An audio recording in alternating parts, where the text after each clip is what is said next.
Hello, welcome. I imagine many of you have just finished the episode. Others might be winding up here. I'm joined by Carmine of Red Team Review, and you've got one eye on the World Cup, don't you, Carmine? Yes, absolutely. Holy shit. The Mexico England is very intense right now.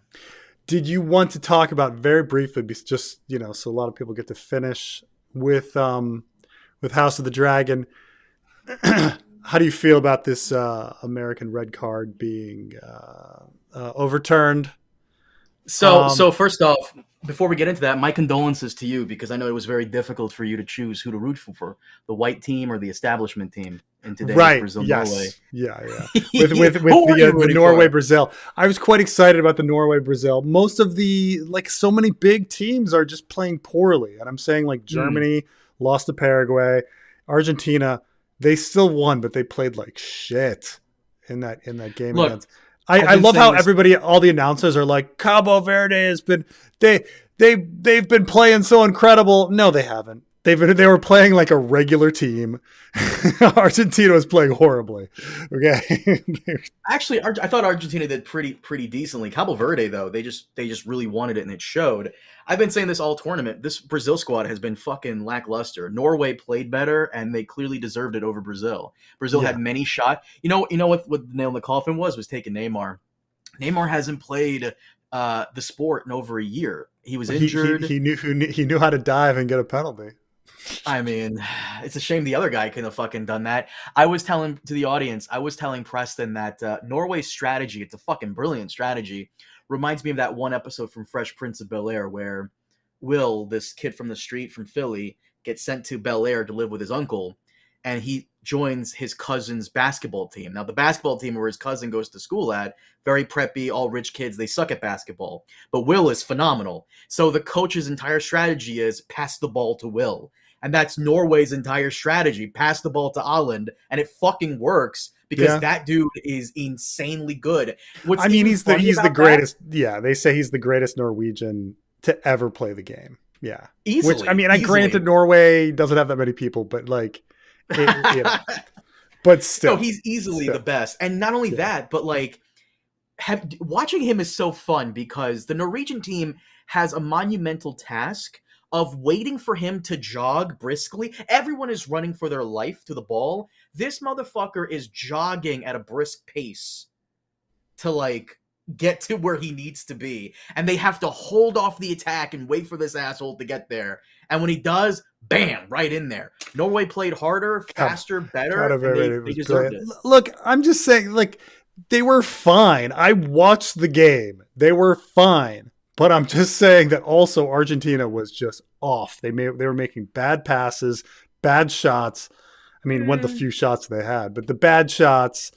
Cabo Verde's keeper was incredible. I'll admit that. Oh, absolutely incredible. But some people believe that a lot of the Cabo Verde players were fans of Messi and they were so awed by him. Click on what Man Band here said. Whenever. That this is actually fucking true. Oh, whenever Haaland doesn't have the ball, everybody should be asking where. Yeah, that's true. Absolutely. What's funny is the Brazilian players are so much shorter than the Norwegian players. Why the fuck are they jumping up for the header? You're not going to win that game against these fucking Vikings. You're just not going to. So fucking stupid. So let's talk about briefly about the very interesting American red card scandal, which. First of all, do you think that he should have gotten the red card in the first place? No, that's a yellow card at best because he wasn't looking at the man's shin or his foot. I think this is the problem with American football too, is that when you look at something in slow motion, it gives it a different feel of intention and people will rule stuff a completed pass because in slow motion he's got it for so long when he doesn't actually have that for long. When you watch it in regular speed, you're like, you didn't know. So when you watch it in slow motion, it looks like he's very intentionally pushing down and crunching on the guy's ankle. But you got to remember in regular speed, it's like that. He wasn't thinking about anything. So I do think it was a yellow card at best. Yeah, It was a yellow card obviously. at best. And Yeah. but at the same time, I kind of feel that if a ref makes a bad call, you got to stick to your guns. And I certainly don't like the idea of. And granted, I understand that they reversed a Ronaldo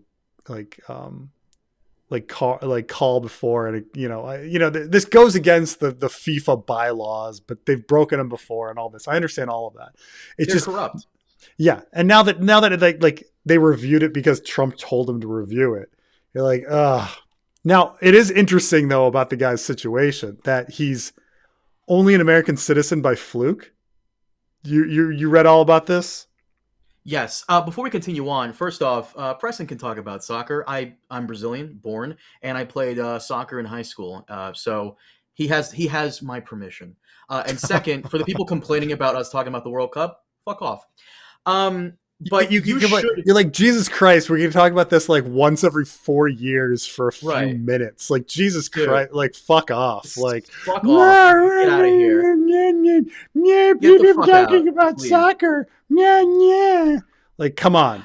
Okay. Once every fucking 4 years we get to talk about this. Okay. So it's a fascinating situation that it really is. So this guy's mom, so he's Nigerian descent, but he's actually English. And his mom was on vacation in America, and like they didn't let her fly back because she was too advanced in her pregnancy. So they like forced her to stay and give birth in America. And then he was raised in England. And after this, so like he was only an American citizen by fluke that he got the birthright citizenship. Which I think is hilarious that like this is the week that everyone's complaining about birthright citizenship in America with the Supreme Court and all of this. That like he wouldn't be playing on the squad if it wasn't for birthright citizenship. It's crazy. It's so ironic. And this is what I was trying to explain to you earlier, because you were like, the American team. No, you should probably want to root for the American team because, as per usual, Republicans have made it political. They hate Balogun for no reason other than he was born here as an anchor baby, basically. And they're hoping the past Supreme Court thing was going to overturn birthrights so that way they could kick him out. Why would you want to kick out your best player? That makes no sense. Yeah. Because Republicans don't give a fuck about that. It's all culture war all the time. Balogun is a great player. I wonder if, despite the red card being overturned, I wonder if he's going to choose to sit out of principle. I hate that, because I would love for Belgium to play the U.S. team at their strength, like at their full strength. So, yeah, I mean, I don't know. I think you play. I don't think like the principal. From his position, he's been told something. He's one of the best players on the team, if not the best player. Like, just let him fucking, like, he's gonna play because he wants to advance. The red card was bullshit. Like, look, the red card was bullshit. I admit it was a bad call. It's a bad call. It is. But it's just, and it's like I would feel so much better had Trump not made the call, and they would have reversed it on their own. But now you got to be like, oh God, like what's annoying is, and this is something Republicans love to say. This is the one criticism they will always have of Trump. Unfortunately, that's the only one. His fucking mouth. Had Trump not opened his fucking mouth, nobody would have been like, okay, they overturned it. That's rare, but it happened. Because Trump had to open his mouth and somewhat take credit for it, now everyone will shut the fuck up about it. Yeah. So. Oh, well. I mean, look, in the end, it'll all go away because neither America or Belgium is winning this thing. So let's just forget about it. Like, we know it's probably going to be a France-Argentina World Cup. Absolutely. France is probably going to win. Because Argentina, I mean, it's funny because you're like, you're complaining that Argentina has the biggest cakewalk, and it's true. But like, now that Germany was out, like, France's walk to the World Cup is not that hard either. But I mean, France versus Paraguay. What the fuck was that? I expected. I mean, Paraguay went from like Cinderella team to everybody being like, "No, fuck these guys. These guys suck. These guys are horrible." Oh my god. Oh, they did not win the hearts of everyone like Cabo Verde after their performance against fucking France. I told you, man. Poor sportsmanship. I told you, I wanted Cabo Verde to go all the way, and I wanted them to win the whole thing. I want a country that's never won before to win, either Norway or I think Mexico's never won. Portugal. I mean, Portugal is probably like the one that has a chance that has never won, right? I'm just trying to throw anything, right? Because the ones that the ones that are still in it, right? Spain has won once, Argentina's won twice, and 3 times. And, was that 3 times? And 3 times, yeah. France has won twice. So I think they've won 3 times as well. Maybe no, France has won twice, dude. No, France has won twice. Okay. Hey, you know more. Yeah. Let me see here. Colombia, I don't think they've won it. Egypt has never won it. Switzerland, I don't think they've won it. I mean, Morocco's really strong. Maybe Morocco. Yes. Morocco could possibly win. But yeah. Okay. So now we can talk about House of the Dragon fucking complainers. Dude, people every now and then, ESPN, you'll turn on ESPN and it'll be like, okay, they'll talk about soccer for like 10 minutes, and then one guy will go, okay, we should probably stop talking about this before we lose all our viewers. It's like, guys, once every 4 years. Once every 4 years, we can fucking talk about the World Cup. Like the most corrupt organization on earth producing, one of the funnest like experiences. Like even for like the thing is like unlike the World Series or the Super Bowl or NBA Finals, I feel like if you're not invested in the two teams that are playing in the NBA Finals, like you're just not interested. But I feel like with World Cup, for some, and maybe it's just the fact that it's like there's nation states attached to it and stuff like that. But I feel like the casual gets a lot of enjoyment out of World Cup games that I get. Like if I'm watching the NBA Finals, I just do not give a shit. Like if I don't have a connection to that team, which if the Milwaukee Bucks aren't playing, whatever. If in football, American football, if the Ravens aren't playing, or the Redskins aren't playing, do I have much investment in it? I don't know.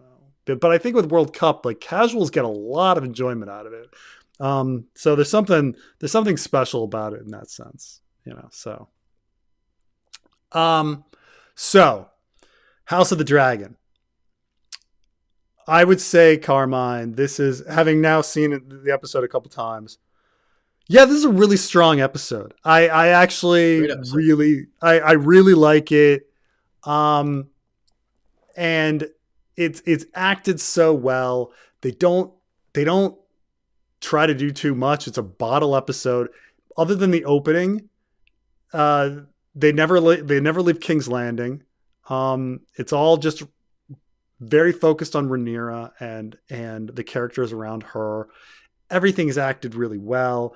I think the episode makes sense. I think the characters in it make sense. No one's doing anything that's just like nutso. I don't know. It was a rarity, It's like one of these rarities where I'm expecting it to be a fucking shit show like the last 2 episodes, and then it's just like, no, it's just a strong, well acted episode, right? I don't know. How do you feel? I thought it was a great episode. I've been saying this for weeks. It's the strongest of the 4 that they sent out to everybody. I guess this is the conceptual episode. Whatever the fuck that means. What does that mean? It's conceptual. Do they mean like it's directed strangely? So I'd say that the direction was quite different. There's a lot of close. They do a lot of mixed direction choices. So there's like shots from above, shots from below, shaky cam, close-ups, like 5, out like long long, steady pans. Like they were mixing it up quite a bit. And so it gives the episode a very, very different feel from other episodes. And I guess it's to make Rhaenyra feel like, oh, this is just so exhausting, because you feel exhausted with all these different types of direction and editing. But let's be clear here. Let's be clear for 1 second here, because the episode is trying to push the idea. Yeah, they did a lot of West Wing walking and talking stuff. Yeah, they did. The episode was trying to push that Rhaenyra may be going crazy because the weight of the throne is too much. But it's not that it's not that she's going crazy. It's that she's clearly surrounded by dumb fucks, and that's just driving her up a wall. She's not mentally insane like they're trying to push it. She's just surrounded by people who are fucking incompetent, and no one is really helping her, in a sense. Like, it's just... Yeah, it's true. She's dealing with she's dealt a very hard hand, very difficult hand. And it's very different from, say, when all of a sudden Daenerys was crazy in season 8, where that's kind of created from nowhere. She's imagining shit. Like these are real problems. Rhaenyra is dealing with real bona fide problems that there's really difficult solutions to. And the only one that's a little weird and shaky, I admittedly, is the Corlys situation. Like, you might feel like, why didn't she just fucking legitimize Adam of Hall and be done with it? And that was kind of created from nowhere.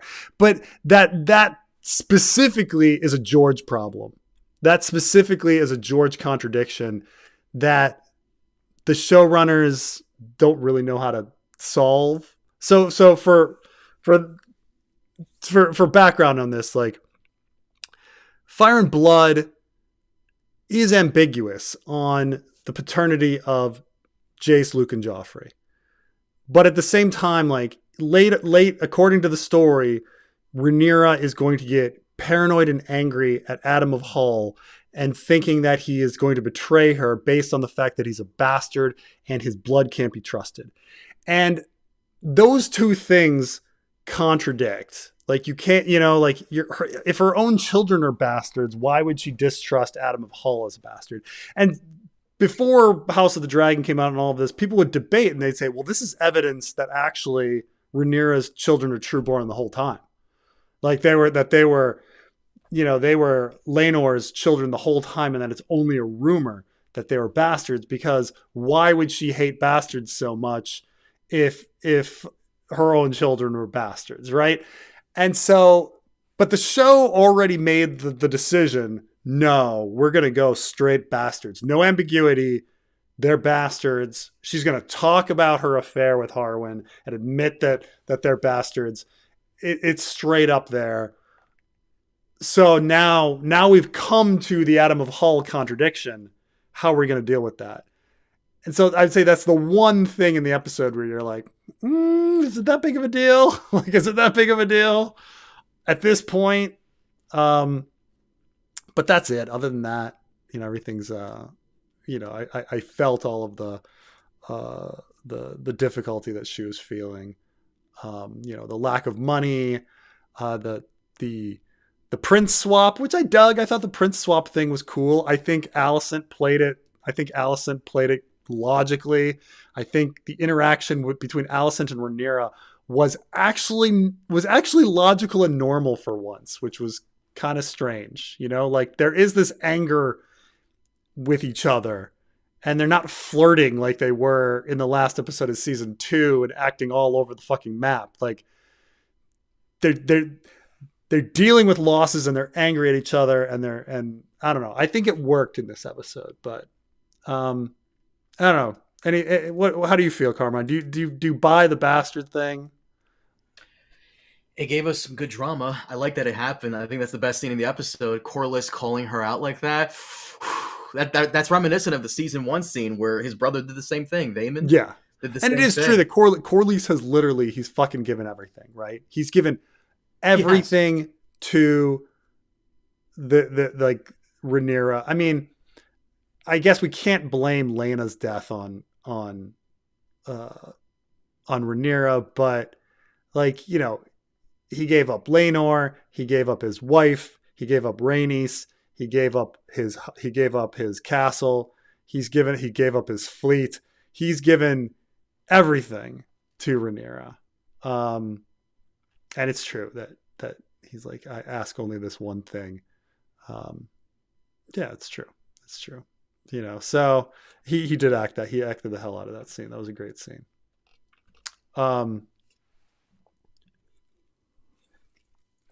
But yeah, it was oh,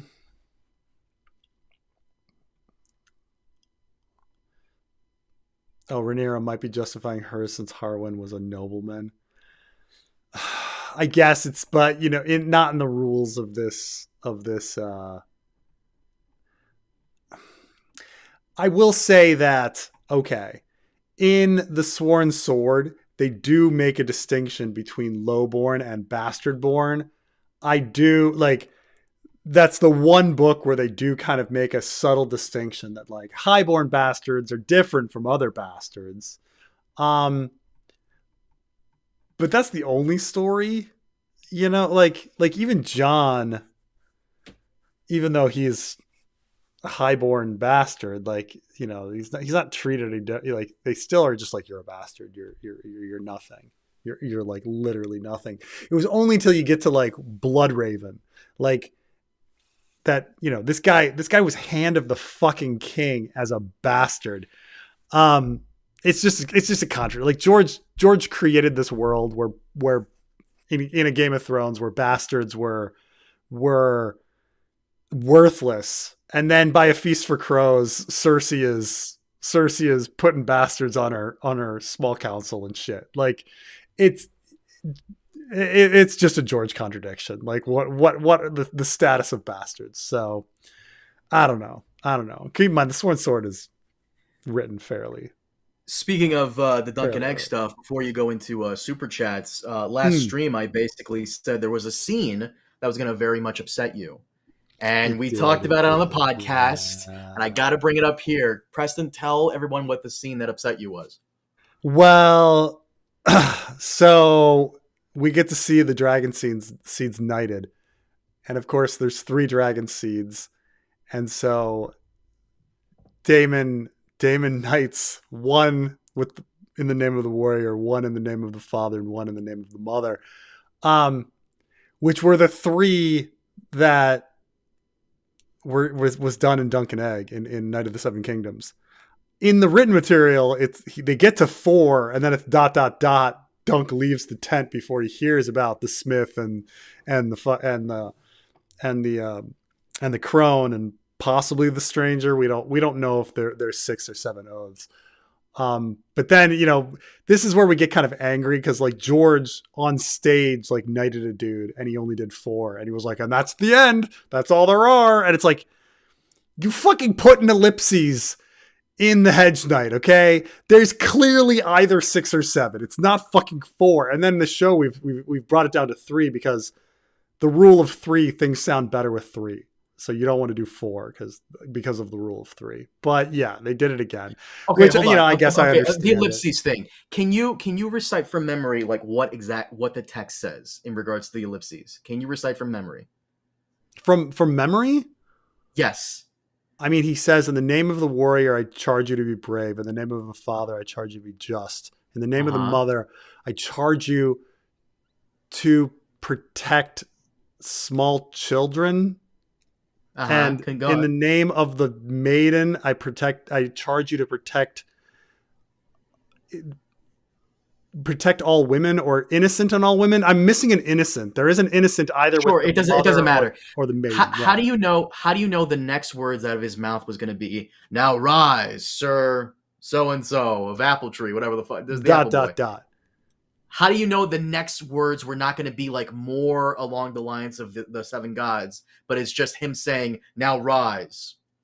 Well, I mean, why would you? Only because it's the fucking faith of the 7. Sure. Right? Like, but it doesn't, that... like, okay, you could make the argument that, okay, well, with the rule of 3, It just sounds cool to be like, warrior, father, mother, done. Why would George do 4 if he were not going to do 6 or 7? Like, there's no reason to stop at 4. Like, stopping at 3 makes some sense because of the rule of 3 and things sounding better with 3. But nothing sounds good with 4. Not to mention, the maiden one is kind of clunky and weird. He could have just changed his mind, man. He could have just changed his mind. Or he just could have not been thinking, whatever. But it's, here, let me bring it up. It's I'm putting it in here. He says, in the name of the Father, I charge you to be just. Back to the right. In the name of the Mother, I charge you to defend the young and innocent. In the name of the maid, I charge you to protect all women. Warrior to be brave. Charge you to be just. I charge you to protect the young and innocent. In the name of the maid, I charge you to protect all women. Dunk left them there, feeling as relieved as he was guilty. The only reason it would make, like, I guess in this set, okay, if I'm making the argument, let's stop at 4 because it's 1 for each shoulder. Okay, so you've got to do, because it specifically says here, he touched the blade to the right shoulder. In the name of the warrior, I charge you to be brave. The sword moved from his right shoulder to his left. In the name of the Father, I charge you to be just. Back to the right. In the name of the Mother, I charge you to defend the young and innocent. The left. In the name of the maid, I charge you to protect all women. Okay, the argument here for 4 could be like, it's got to balance right arm to left arm. But why not do it one more time for the smith and the crone? And by the way, I think the balance there justifies the fact that, like, I think they would only do 6 and not 7 because that would create an odd shoulder situation. So I don't think they would do 1 for the stranger just because of the shoulder thing. But because you got to balance the 2 shoulders. But look, I'm just saying, if George changed his mind, as he does so often, then that's canon. That's canon. Him on stage, like, so spake Martin's really canon. Like, is random shit he happens to say on stage at a con really canon versus the text of the fucking book? That's a good argument, and that's a good debate I would love to see people have on it. Like, is the writing canon, or what the author says is canon after the fact canon? This is the problem with, like, death of the author kind of idea, where the author is still alive, unfortunately, commenting on his writing to people. Unfortunately. Yeah. Jeez. Well, I'm just saying, like imagine any other piece of literature where, Shakespeare is coming forward being like, you're interpreting this wrong. I don't know why you guys are interpreting Hamlet this way. I never thought of that. This is what it's about. This is the problem of the problem of Dune. The Dune. Before you get onto the super chats, people here are saying this was a terrible episode. Oh. And yeah, I'm so confused. Difference in opinions, man. I'm so confused with this. Is it because there was, like, no fight scenes or no battle scenes? Like, this is pretty much what Game of Thrones has always been about. This is pretty much what Ice and Fire has always been about. The weight of the Iron Throne. This episode was great. So spake Martins are less canon than Sweet Robin's fan fiction. Fanfic is the most canon somehow. It's true. Maybe the 7th would be touch their head or something. I don't, I have to see, like, how are other knightings done? Like, what do they do with their sword at the end? 6-7, 6-7. Yeah. That's it. Man, oh man. Okay. What else about before we move on for this? What else about the episode that you liked? Because we had some good stuff. People were a little upset that Alicent wasn't more upset about the beheading of her father. And I kind of have to agree with that. She watched his head kind of roll to the floor. So Yeah, I mean, I think the difference here is it's been now an unnamed number of days since the death of her father. Um, she just and she has dodged her son being killed, and so it's like maybe she's thinking, you know, if I get out of this and I'm nice to Rhaenyra, I can get out of this without even giving up without my son, and having just given up my shitty father, who I secretly hated, and like you could make that argument or something. mm. Well, okay. What else did I like about this? I loved the opening. I think that was Damon at his best. That was Matt Smith at his best. What a fucking great little exchange between just Damon being an arrogant prick to Ormond Hightower. Fucking, I thought it was a good end. I thought it was a good beginning. The direction was great. There's an interesting thing in there about Damon like wanting to unite the world and being like, let's just fucking conquer. Like Aegon the Conqueror had 3 dragons, you got 6. Let's fucking. I'm a little confused here. So you and I absolutely hated that final scene, that vision scene in season 2, episode 8, where Daemon can clearly see Daenerys. We, the audience, know that's Daenerys. Daemon doesn't know that. Right. Did you get the sense from his conversation with Rhaenyra that he might have thought that she was the woman in the desert, or possibly someone? That's how I interpreted it. Yeah. Uh-huh. Because he made the comment, I saw a woman in a desert far away with 3 dragons at her breast. So like, I assume that he's thinking that's Rhaenyra and I need to take her to the east. Because he's talking about how he wanted to take her like east to ET and stuff.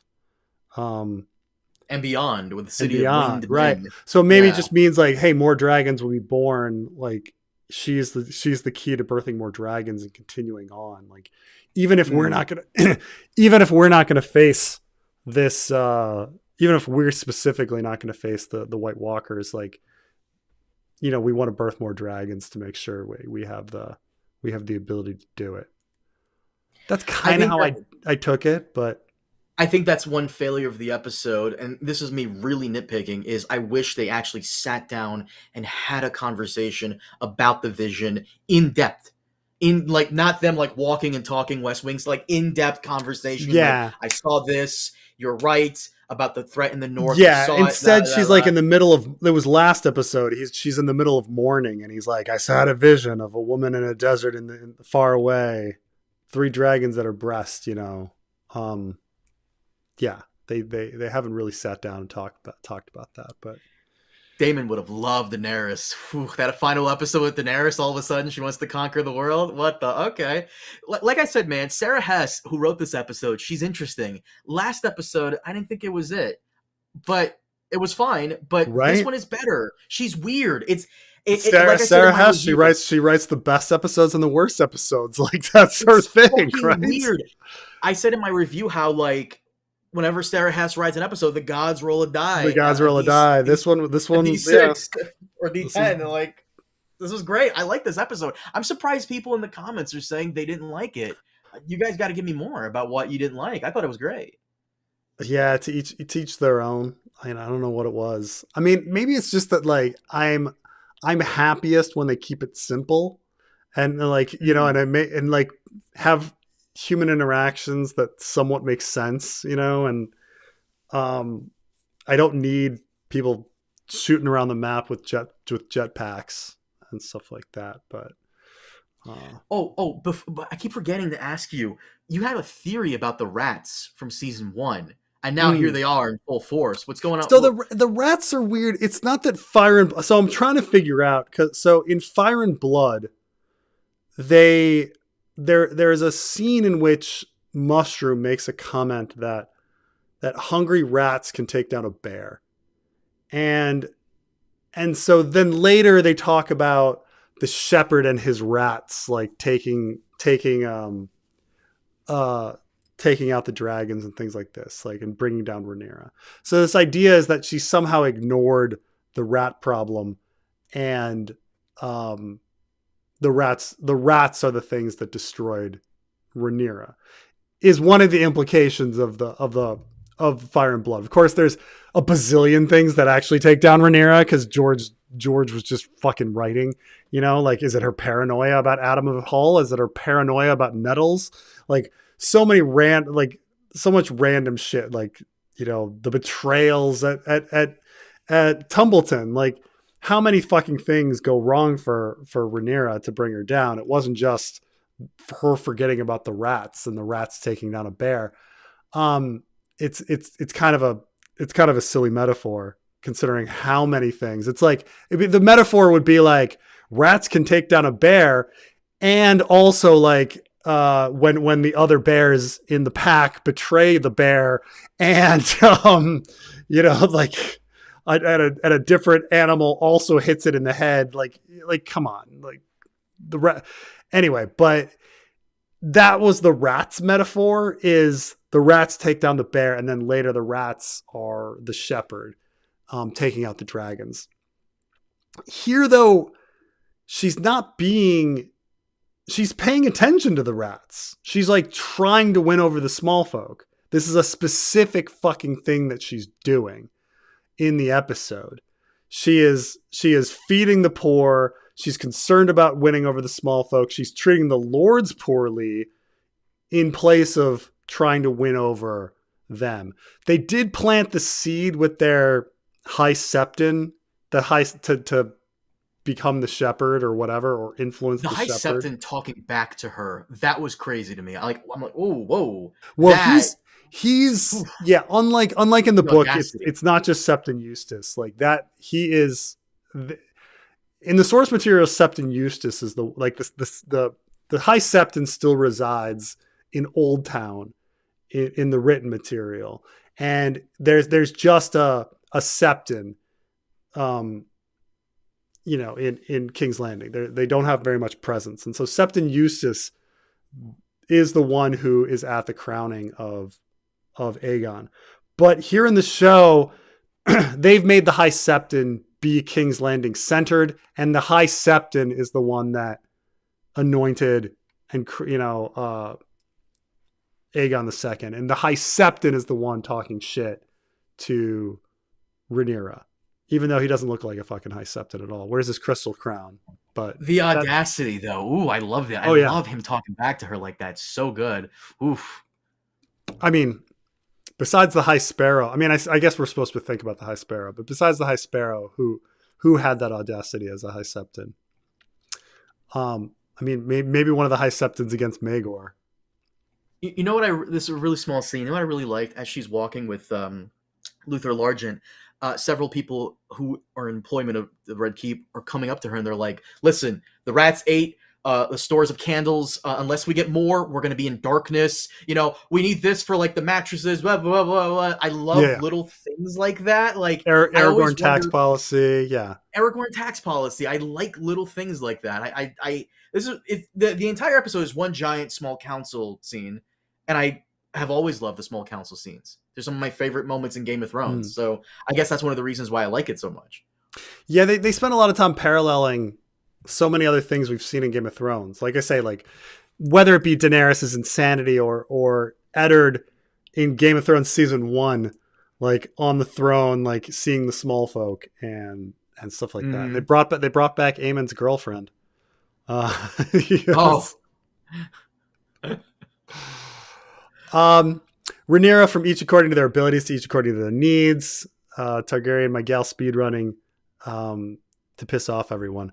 Yeah, I mean, it is different. It's different from the source material in that she is seemingly trying to win over the small folk, but of course she's pissing off the lords and ladies, which is what happens to the source material. She taxes them, or it's Celtigar that actually taxes them in the source material, but she didn't take Celtigar with her, which is weird because like Celtigar had like this prominent role, and you're like, oh, they're keeping this guy around because he's going to be important to tax everybody and get everybody pissed off, but she didn't take Celtigar with him, and she assumed that role of pissing off the highborn.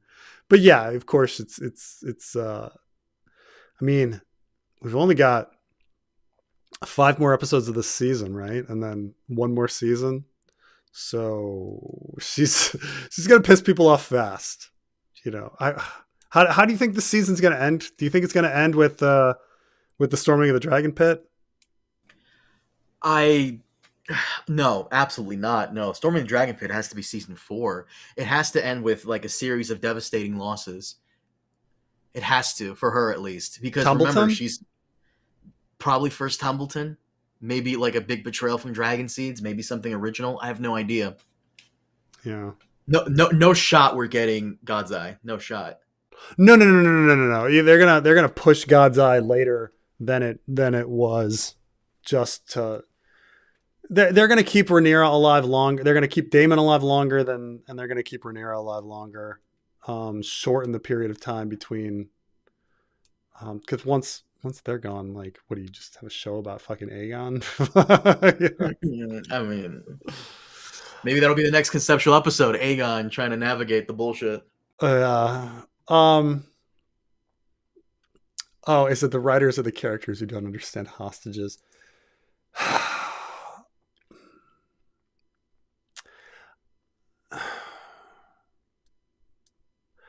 I mean, hostages aren't very consistent in Ice and Fire either. You know, like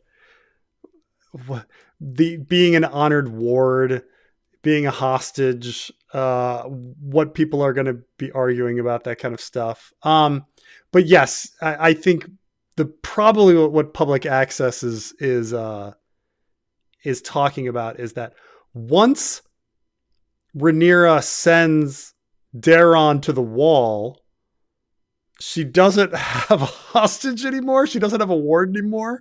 So it's really, she can't keep anyone in line that way.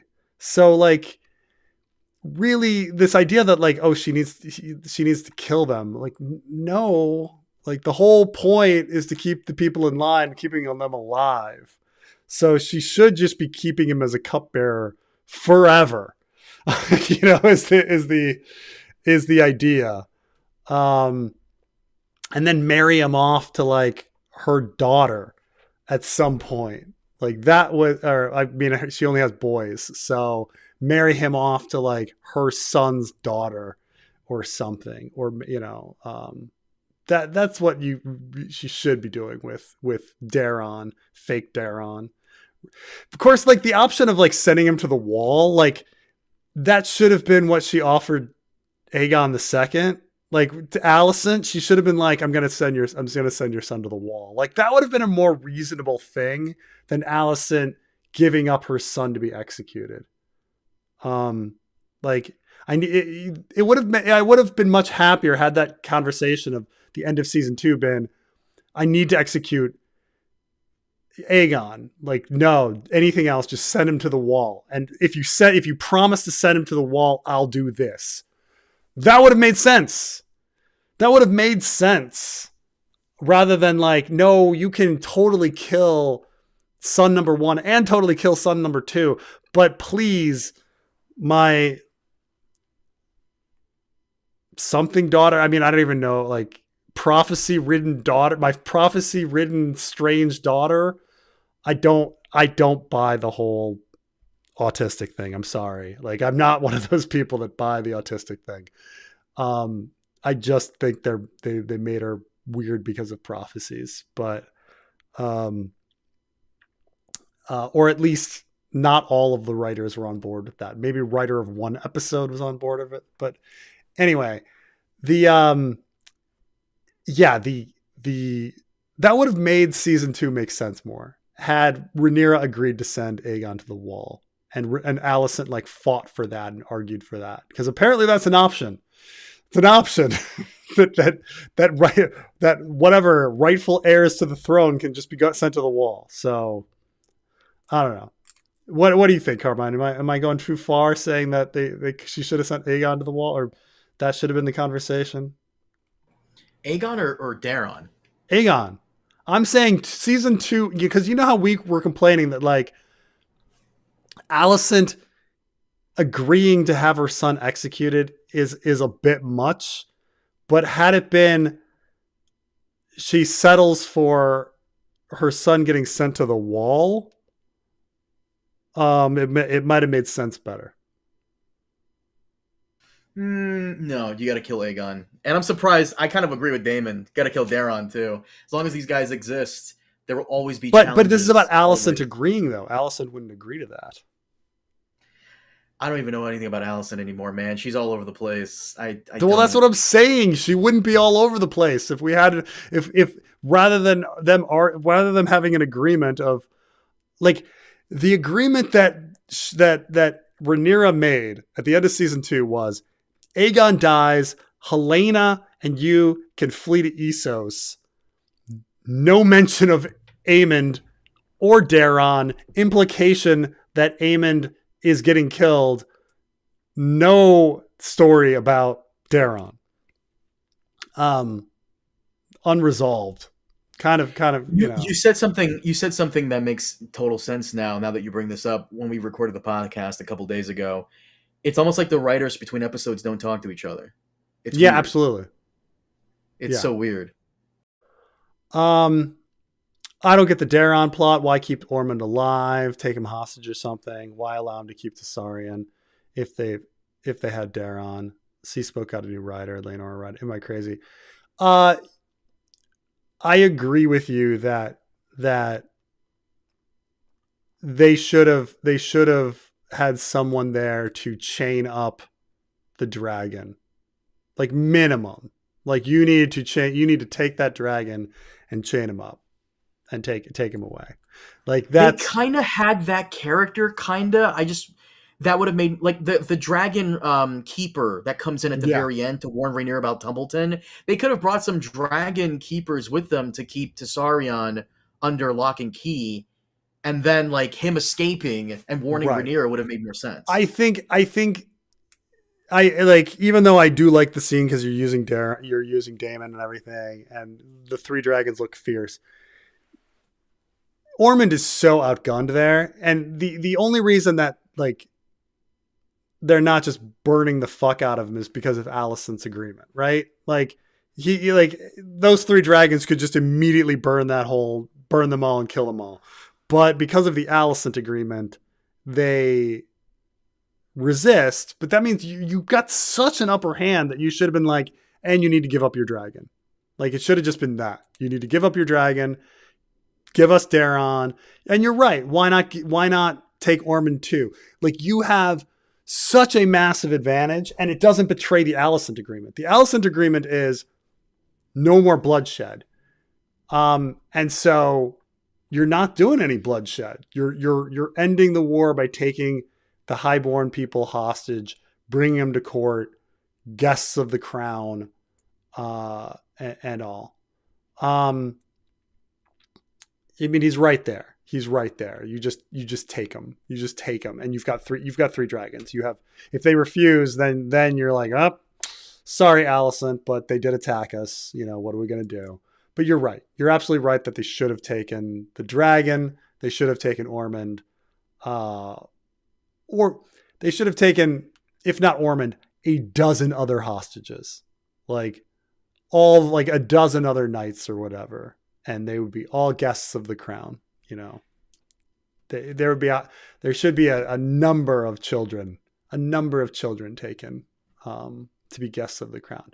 But they wanted that scene. They wanted the scene, and you're right that it doesn't make any sense. Like, no, if this were a proper military situation, they'd be giving up, you know, whatever your first son of Rowan and the first son of Tyrell and the first son of Tarly and all that, and taking him back.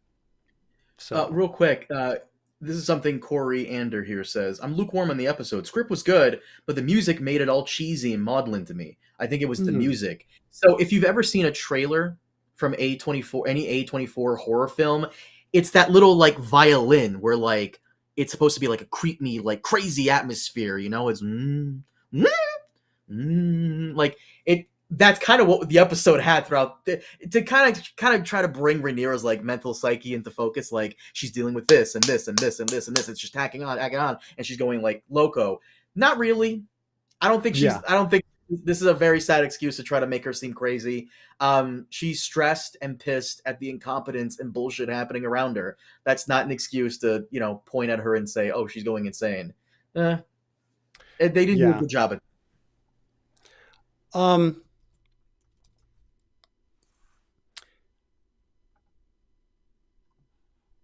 Here's what's should have legitimized Adam, even if not in Fire and Blood. She does legitimize Adam in Fire and Blood. Like in Fire and Blood, there's not this dispute. She legitimizes him, and then she still calls him a bastard because his blood is still a bastard blood.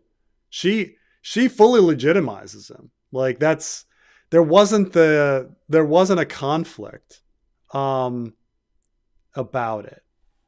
So it's a show only thing that there's a conflict. Maybe she's going to legitimize him anyway. Maybe she's not, and that's going to create a problem. But I'm trying to.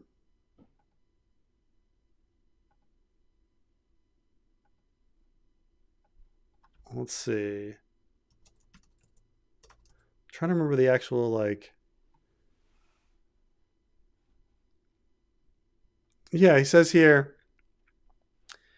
In this instance, it must be said, a tale told by a fool seems more likely. Versions, many and more at Queen Rhaenyra's court, not surely have suspected the same. If so, they held their tongues. Not long after Adam of Hull had proved himself by flying sea smoke, Lord Corlys went so far as to petition Queen Rhaenyra to remove the taint of bastardy from him and his brother. When Prince Jacaerys added his voice to the request, the queen complied. Adam of Hull, dragon-seeded bastard, became Adam Velaryon, heir to Driftmark. And that's it. Like he was legitimized pretty like right away. So she didn't legitimize him just so we could have that Corlys scene. I love the Corlys scene, but right, and I think like the writers knew that too. Like let's create like some extra drama here to like add more paranoia to her plate. Yeah. What's funny is I'm trying to think when she legitimized Alan, because like is there ever I mean obviously like he's got the name so you assume he's legitimized, but like where was it said that he was legitimized?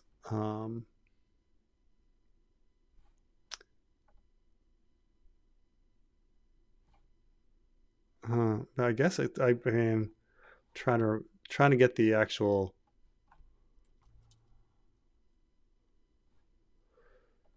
Oh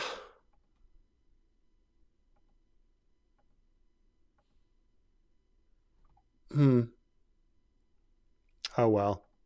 I mean it's strange that it's like separated like that, but at some point obviously like she legitimized Alan too.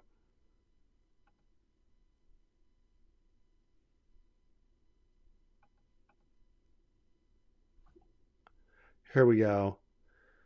The baseborn Alan of Hull, now Alan Velaryon, had been the Sea Snake's chosen heir. What does it even say? Lord Corlys lends to be the honor for the. I mean, I guess it's just. It's not. At some point, he was legitimized too, but it's not. It's not like a specific story of like Jace being like, "You got to legitimize this guy." Oh well. Not a problem. Not a problem in the source material. Ryan is really emphasizing that Sunfire is dead. Yeah, I cannot. I cannot believe that Sunfire is dead. Like, there's no way that they are cutting the very famous scene from the source material in the future that's going to involve Sunfire. That is like not having the God's Eye fight. Okay, like Sunfire. I understand that the show is like Sunfire is dead. Sunfire is dead. Sunfire cannot be dead. Like, it's just they're not going to deviate that far from the source material. There's no way. There's no way that I believe that Sunfire is dead. Maybe, I mean, maybe I'll be proved wrong, but it's a pretty fucking famous scene. One of the most famous scenes from Princess and the Queen, Fire and Blood, the whole Dance of the Dragons. You know, if I had to think about like what do I really remember from the Dance of the Dragons, like as the most important parts, I'd be like, well, I remember the shepherd and the storming of the dragon pit, and I remember the battle over the God's Eye between Daemon and Aemond, and I remember the fate of Rhaenyra, and you know, like that's like the top three things I think about when I think about the Dance of the Dragons. You know, it's not like I'm sitting there being like, I very much remember First Tumbleton. Like, no, who fucking cares? Like, you know, but when I remember like striking things, I remember, you know, I think of Storming of the Dragon Pit. I think of Battle of the God's Eye, and I think of Rhaenyra's fate. So there's no way I think that Sunfire is dead. I'm sorry. They're trying to create a surprise or something. Killing Daeron, ascending to the wall. The swap is good, but why not keep a hostage? You're absolutely right. Like hostages, you lose all of your power by, or at least you keep him long enough until you feel secure, and then you can fucking kill him. But like, keep him a while until you consolidate control of the kingdom, you know. But killing him now. I mean, I'm trying to think, like, Aemon's still alive. Like, Aemon's still alive with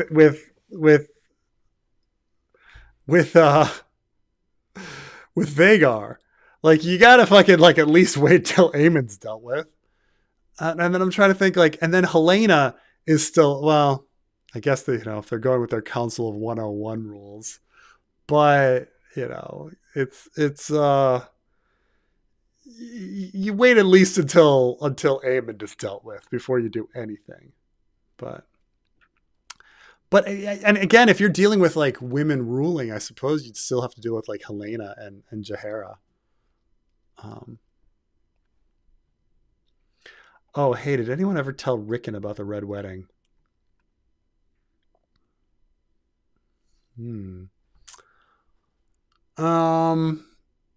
I mean, the last we hear of Rickon is at the end of A Clash of Kings. So the Red Wedding hadn't happened. But if we're talking about like fanfic, like in the fanfic, did somebody tell him about the Red Wedding? I assume that someone told him about it, like off screen, and he dealt with it. He dealt with the pain. You know, so I think in the fanfic, yeah, someone told him off screen, off page, and in the book, like we haven't seen Rickon forever. So we have no, you know.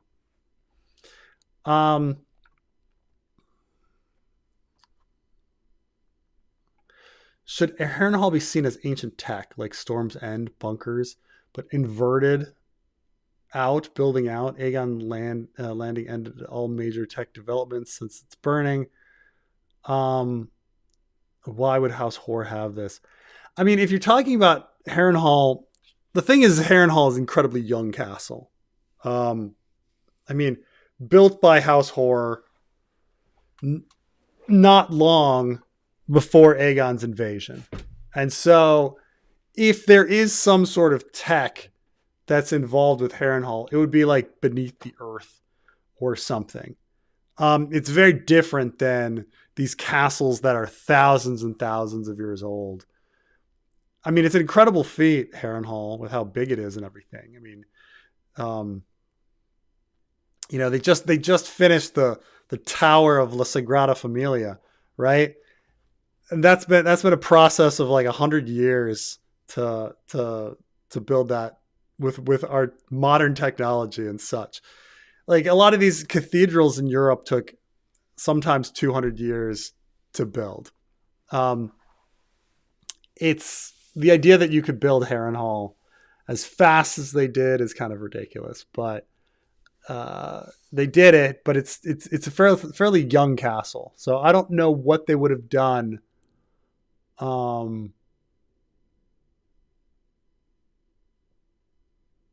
Like you're saying, maybe they had like some stone cutting equipment down there beneath the earth or something. It would have to be. I mean, besides their like incredible bath system that they have there, we don't know anything about Harrenhal, other than the fact that it's like really big.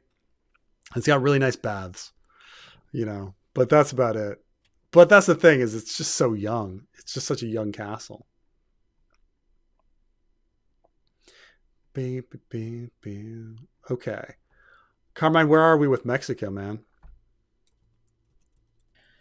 2-3, England is up, but England's got a red card, so they're down one man, yet Mexico just keeps like having these poor crosses trying to get it on goal. It's just not working. But we're in the last minute of the game here.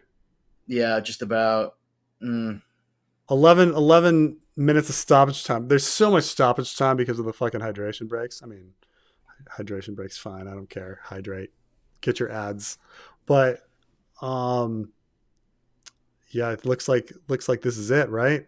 30 seconds. It looks like this is it for Mexico in about like just you might be ahead, but yeah, just about. Anything could happen. In the last minute in the last 30 seconds, Turkey scored to get one over on the US. They still lost, they still went home, but still. Right. I mean, somebody could race down there, dive in the box, be done. Like Neymar. Mean, this is how they do it, right?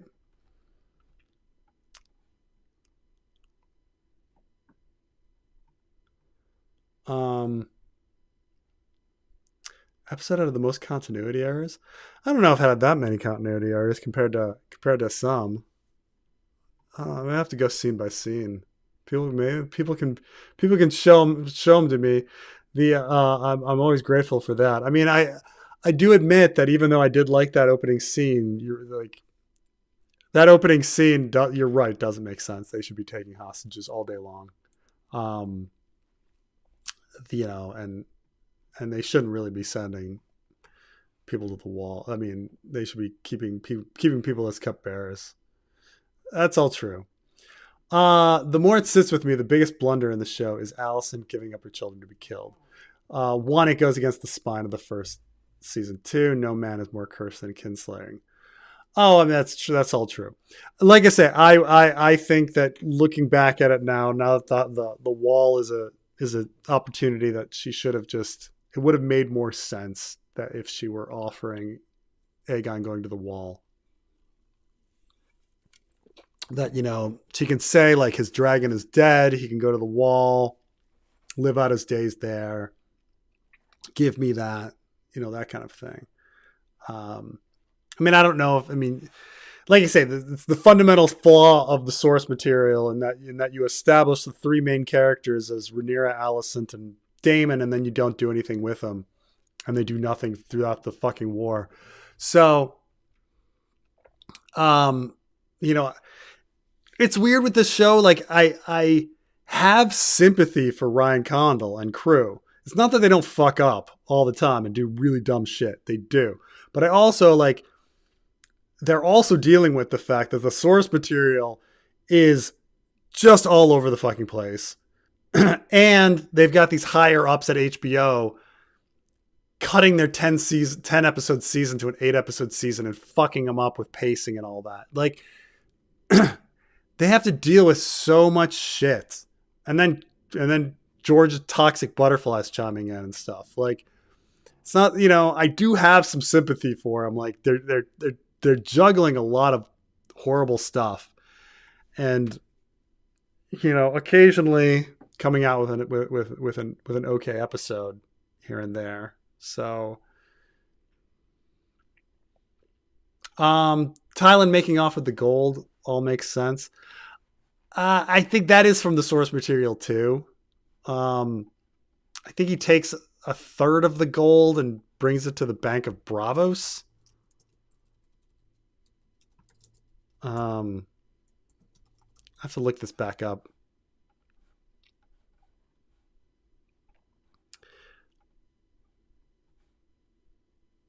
I mean, George R.R. Martin is not good with economics. Like, so, I mean, say you empty out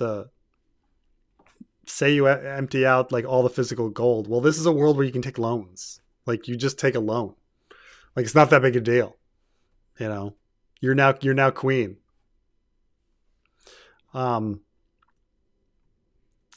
Let's see here. Yeah, he says the crown's gold was divided into 4 parts. One part was entrusted to a Bank of Bravos. One was sent to Casterly Rock, a third to Old Town, and the remaining wealth was used by the Greens for bribes, gifts, and hiring sellswords.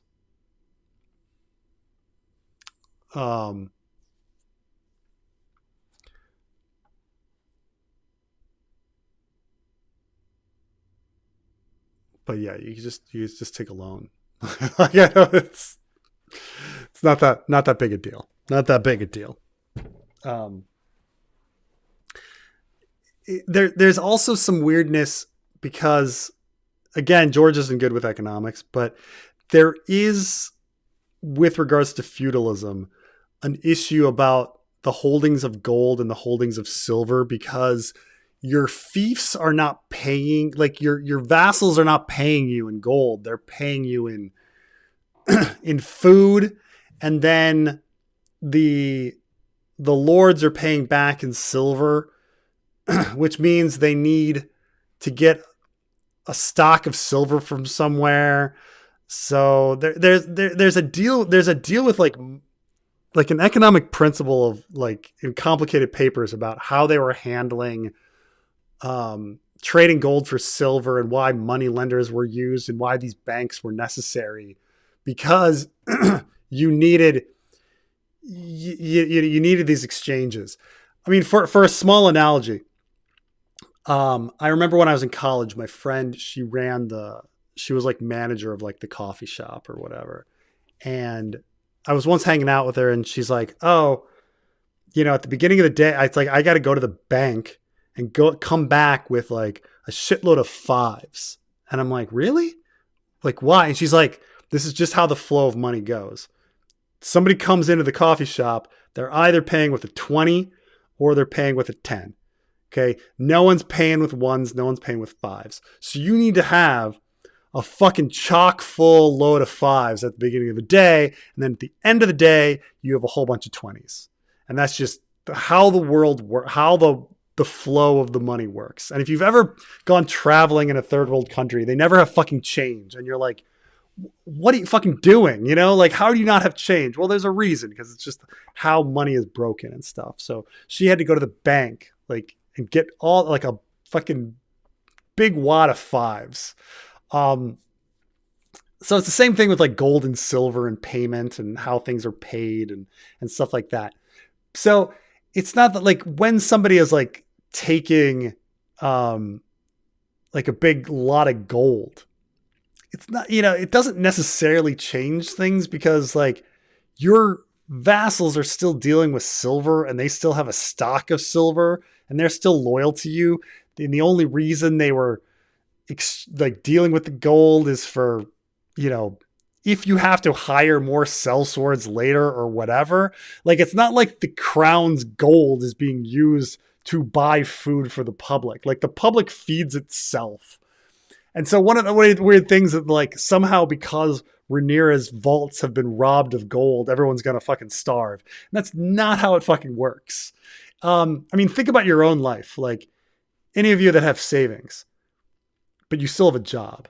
Like if somebody stole all of your savings, would you suddenly starve? You'd be like, no, because my daily like hand to mouth stuff is like in like smaller amounts of cash, like not the big lump sum. That was for like future rainy day stuff, for buying of cars and you know, buying of property and kids tuitions and retirement kind of stuff. This is an American sense. Europeans don't necessarily like work like this, but like in an American sense, like you've got your pot for retirement, house, college, car, big expenditure stuff. If someone took that, yeah, that sucks, but it doesn't cause you to starve, you know, because that's not how money works. But yeah, so no, Thailand making off with the gold doesn't make sense, but that's from the source material. Like it's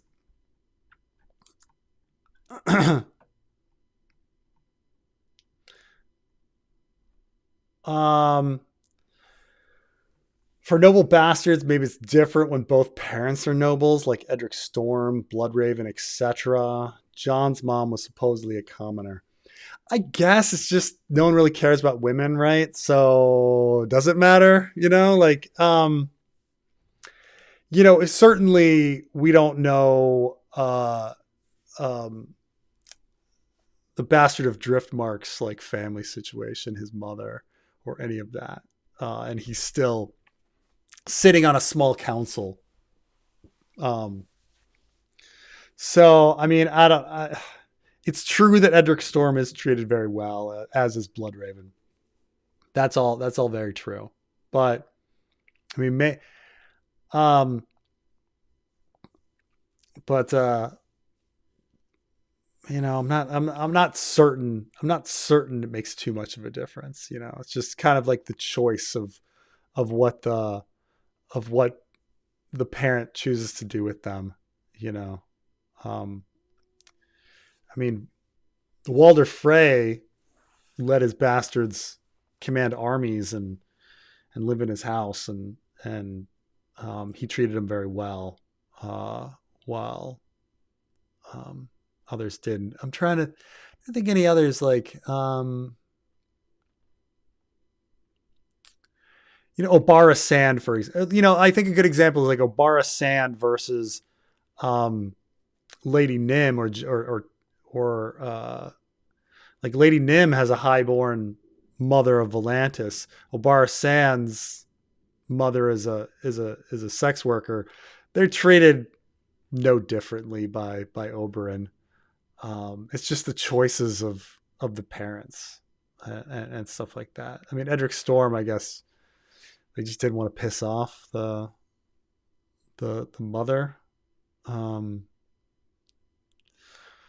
you know, so I don't know. It's George isn't very consistent. Like we're trying to find logic in something that like George did not have logic with.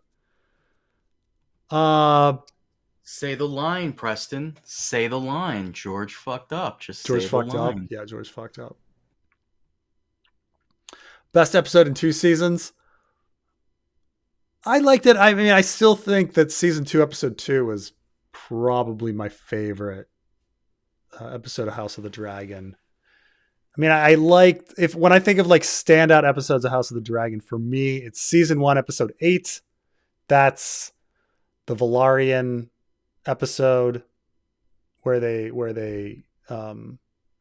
you know, where he uh, Corlys's brother is going to court. And then I like season 2, episode 2. Yeah, and I like this one. I like this one fine. Yeah.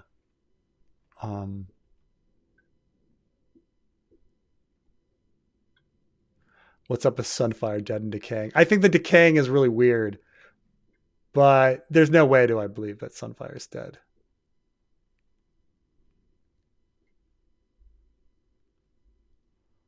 Yeah, problems with money. She leaves the richest member of the small council that supported her throughout in Dragonstone. I mean, it's true that like Celtigar is still wealthy. I mean, there's a lot of Riverlanders that are still coming in. I do wonder, do you think Alfred Broom is going to appear again? The character that just disappeared. You know what I'm talking about, He's Carmen? Yeah, of course. He snuck off at the very as Damon is proclairing for Rhaenyra and having like everyone support and like kneel to her. He sneaks off. I'm sure he'll probably appear in season 4. But he Or kneeled. He knelt like anybody else. no, I'm pretty sure he snuck off. I'm also wondering maybe he'll be the one to come in and help out Aegon and Larys because they're kind of in the area, kinda. If you look at the map, so maybe he runs into them.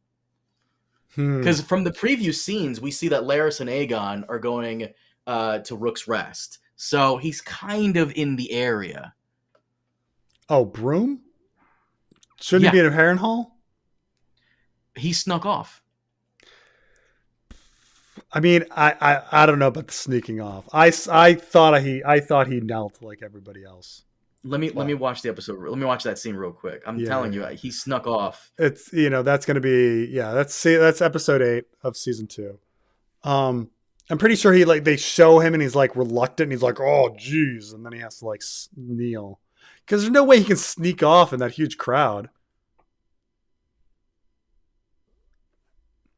There's no way he's sneaking off in that huge crowd. It's a huge room. He'd be like, excuse me, pardon me, excuse me, pardon me, excuse me, for like fucking 30 minutes to get through everybody.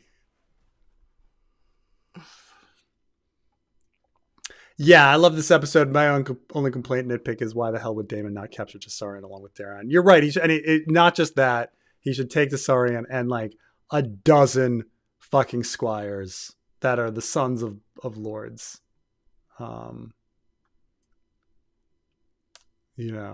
That's my.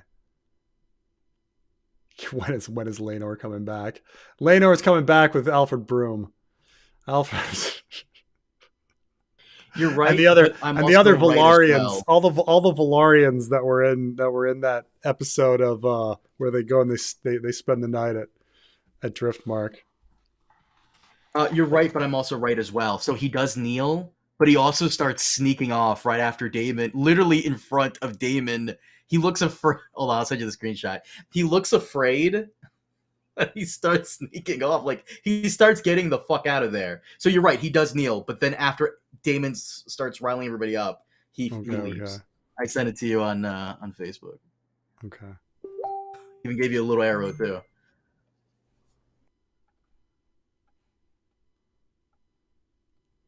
He's like, do. Excuse me, pardon me. Excuse me, pardon me. As the heroic music is playing. Did Varys know about Littlefinger's financial schemes? Intel agencies closely finances as matters of espionage. If Varys didn't know, is this a plot hole? Is there another explanation? It's a very good question. I think that Varys would certainly know that because Varys was embedded in the black cells, he certainly knew about the embezzlement there. Like there's definitely a degree of like when Jaime goes down to talk to the black cells people, he finds out that like there's a whole bunch of employees on the rolls, but no employees there, right? So he gets that there's like an embezzlement thing going on. I think Varys probably would have been aware that there'd be at least some embezzlement. Hello. How are you, Trey? Let me give you a box here. Is that Tracicus the Explainicus? You're playing Call of Duty in real life. What's going on, buddy? I was shooting guns. That's how I celebrated America's birthday. Shooting guns and hooking up with a closeted gay man. I mean, that's what the founding fathers did. They all they went out, they shot muskets, and then they all just fucking fucked. It was Well, hey, so how was your fourth, Preston? What'd you do? What you do? Well, DC has been under just massive heat, and so we had some people over. We had a barbecue, but we didn't really go anywhere. I mean, there was massive heat, and then there was a storm, and the fireworks, all the fireworks got delayed until late. There were some fireworks like right before my son went to bed in our area, and he kind of was looking out the window excited. But apparently the big fireworks show in DC, it created such a smoke cloud that it you couldn't actually see the fireworks. And so everybody was massively disappointed. It was another fucking reflecting pool clusterfuck of everything. But went to the pool with my son. We've been just hanging out, having a good time. That's about all. Yeah, no, it's and it was a long weekend. The federal government, we got off half day on the Thursday, and then off on the Friday and stuff like that. So good living, but it's been massively hot here in DC, just massively hot. Like there was a point where I walked outside for 2 minutes, and I was like, people that went down to the mall, they're going to the hospital. It is bad. And it's true. You looked at the numbers, it was like 100 people were dying, or at heat exhaustion kind of thing, going to the hospital, which was when that was 25% of the people that were down at the fair to 100 people. I know a lot of people. Trump was giving good news. Oh yeah. What? Very, very good news, Trey. Your people won the World Cup match today. My people? What do you mean by that? What does that mean? Norway? Americans? No, Norway. What do you mean? Why am I Norway? I was Hotlantians? What are the? I have no. yeah. Atlanta is in the World Cup. I mean, you've got some. There's some. Are there were some games in Atlanta?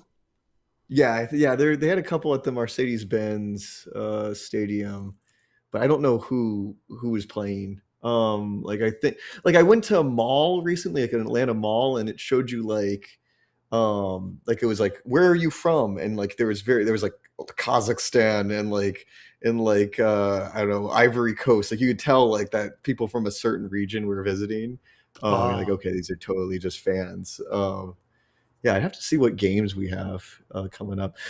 Carmine, why do you say I'm Norwegian? I have no Norwegian ancestry. I have a lot of different ancestry, but Norwegian's not one of them. I had to pick the one thing that you're totally not. I just had to. I mean, even though if you actually go to Norway, you see people with lots of different colors in their hair, but the stereotype is that they're either blonde or redhead with a big red beard or something, Even though when you actually go, it's the same with Sweden. You're oh, it's just this land of blondes, and you go to Sweden, and it's they have lots of different hair colors here. Yeah. Denmark, I think Denmark looks more stereotypical to Swedish than actually Sweden, which is kind of funny. Poland was more stereotyped than that. When I went to Greece, I wasn't expecting the Greeks to look the way that they did. I was like, wow, they don't look anything like the ancient right. You go to Spain, and you're expecting everyone to look like Pedro Pascal, and there's blondes and redheads. And yeah. Trey, did you watch the episode? I did. I just finished up. That's why I'm joining a little bit late. I got out of I watched Lawrence of Arabia right before this. It was screening at my theater, so I got to see that in theaters. What a gay movie! What a gay movie. Peter O'Toole is he goes 500% on it. Why do you Englishmen love the desert? It's very clean. It's very clean. We hate the desert. We Arabs hate the desert. We like gardens. Love the fucking line.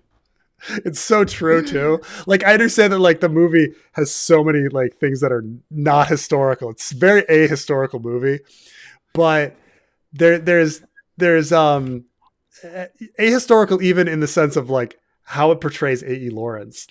Why does this movie begin with him recklessly driving a motorcycle. Like, when was A.E. Lawrence like a reckless motorcycle driver? Like, what?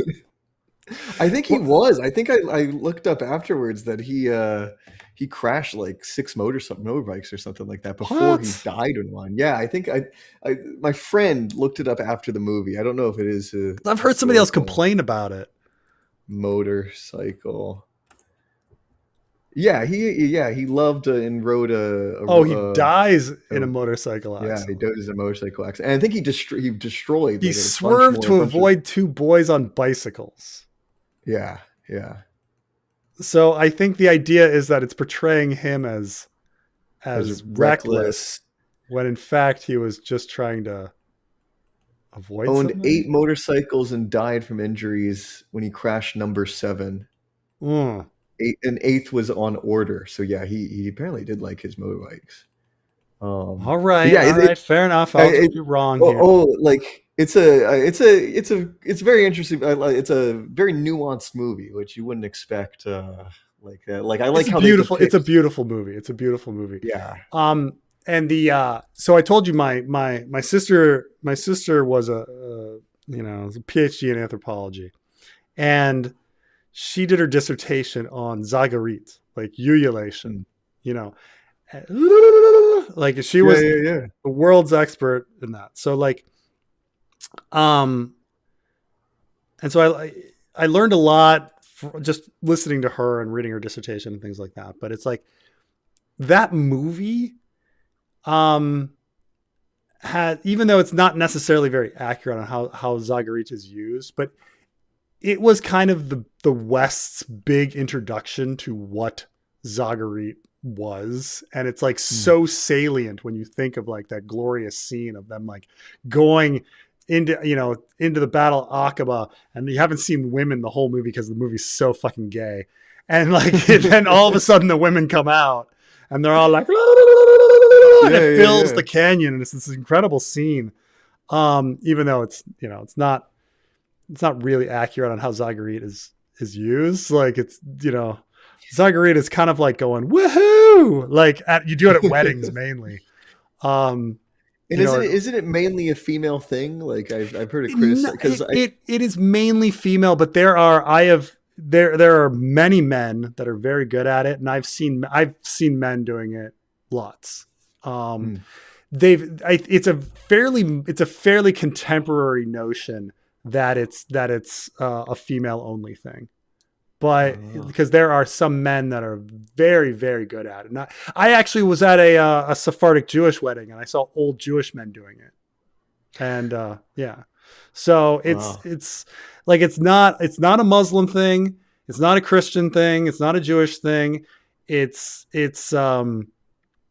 originates from North Africa, but it's now strongest in the Levant, like, Palestine, Lebanon, Syria, Jordan. It's mostly done at weddings now. And actually the one place, as it's dying, because it is dying, because it's seen among Arabs today, it's seen as kind of a low class thing. Like, we clap hands in the upper class. We don't sit there and go, it's because it's the same as like woo girls, right? Like if you want to be at a classy wedding, is everybody going woo, or are they going yes, oh, it's kind of the same thing, right? So they're like, and where it is most like where it's going to survive is it's the international belly dancing community uses it to, instead of clapping, you ululate at international belly dancing competitions. And so like now, like maybe if the practice may die in the Middle East, but it's still very apparent and in other places. So, but how it's gotten translated as, like, the Westerners have tried to translate it as like battle cries, or that there's something very sexual about it, like it's all sorts of different things, like Xena Warrior Princess. Like, why does she ululate before she like goes into battle? Like, why, when, zagarit has had different kind of functions. Yeah. And it's like distinct from like the stereotypical like Native American like the Oh one yeah, that yeah, you see in cartoons and stuff. That's a distinct different yeah. like vocal gesture. There's a movement. You're moving your tongue back and forth atop your lip, going while like it's very different from like the like kind Yeah, of yeah, yeah, yeah. American Indian thing. You know, and she did a lot of studies on because there's a difference between when something sounds pleasing versus sounds practiced. And so some people can be very good at it, but that's not necessarily like what's pleasing to the ear, but you can tell that somebody's practiced it, you know, different things like that. Like you and I, we don't necessarily listen to opera and it's not pleasing to our ear, but we understand that like when we view opera, that it's an incredible feat that takes a lifetime to do. But those are two different things, you know, when observing, and that kind of stuff is apparent with Zagorit. It's also infectious, like laughter or yawning. If you Zagorit, people in the room are compelled to join in. And I've done it before. Like I once attended a awards ceremony when I lived in Jordan, and our admin woman was getting an award, and she was getting an award like near the end. Like she was like second to last. And so we'd been through an hour of everybody getting their awards and everybody clapping. And then she goes up and I ululate and the whole room starts ululating like, and it was incredible. And it's just, you're compelled, you just feel compelled to do it. Like laughing in a movie theater or like when somebody yawns, there's like an infectious nature. It feels so natural. Yeah. That's cool.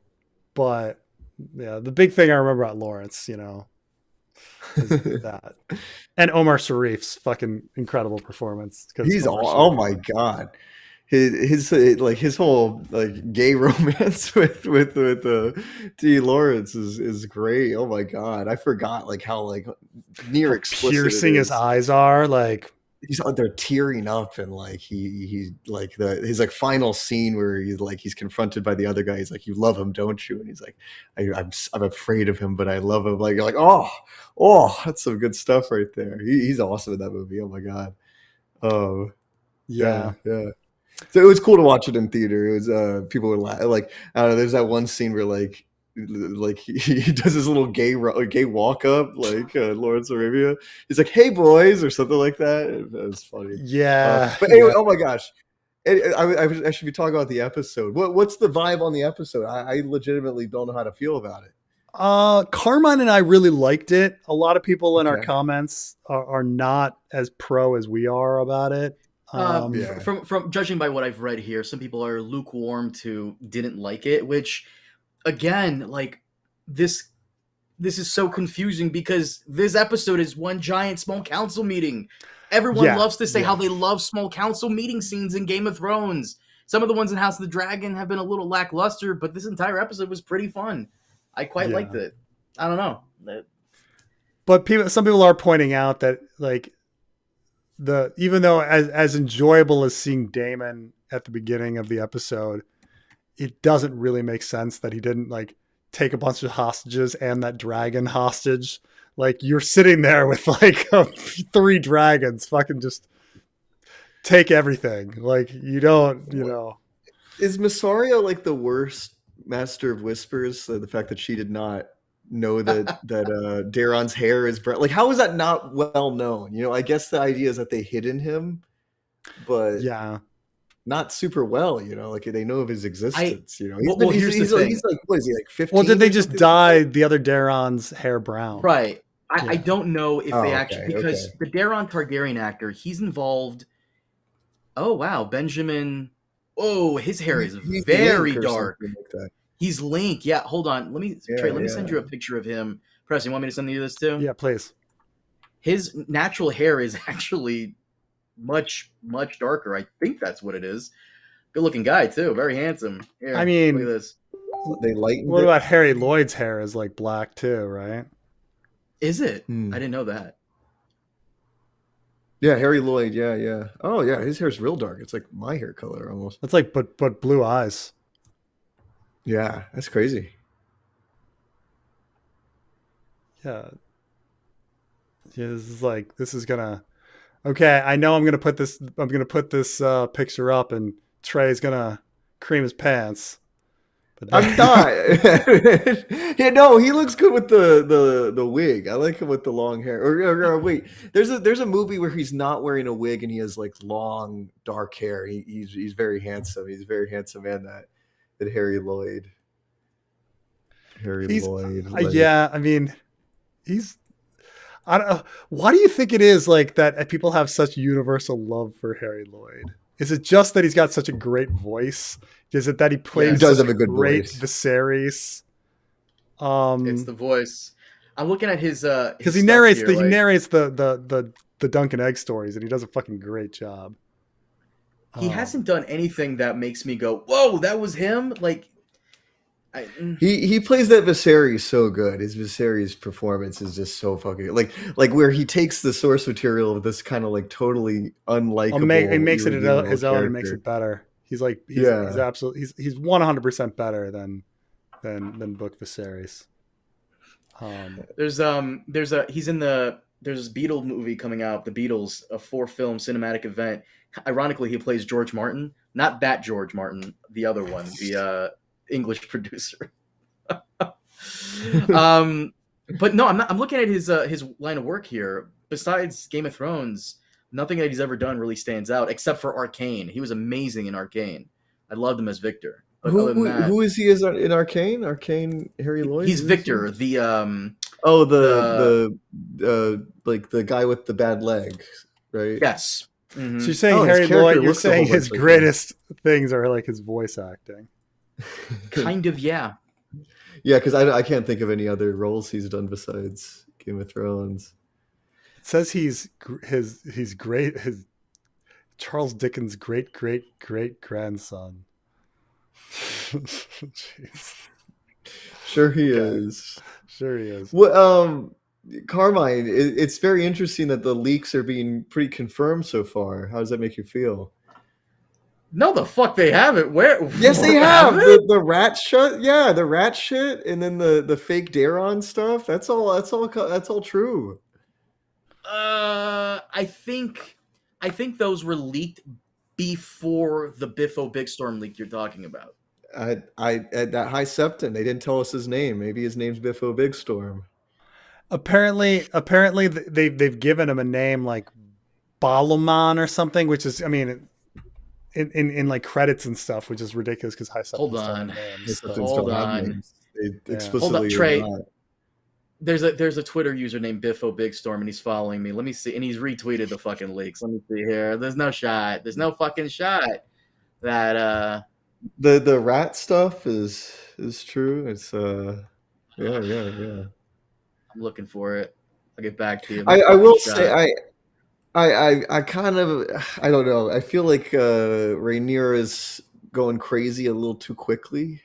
I don't know. I guess it's the stress. That crazy? Because is that really crazy though? Because just everybody's giving her the issues. Just everybody's giving her lip. We're right, but we were saying that that's different from Daenerys. Like Daenerys was imagining shit that wasn't there, and while Rhaenyra has real problems.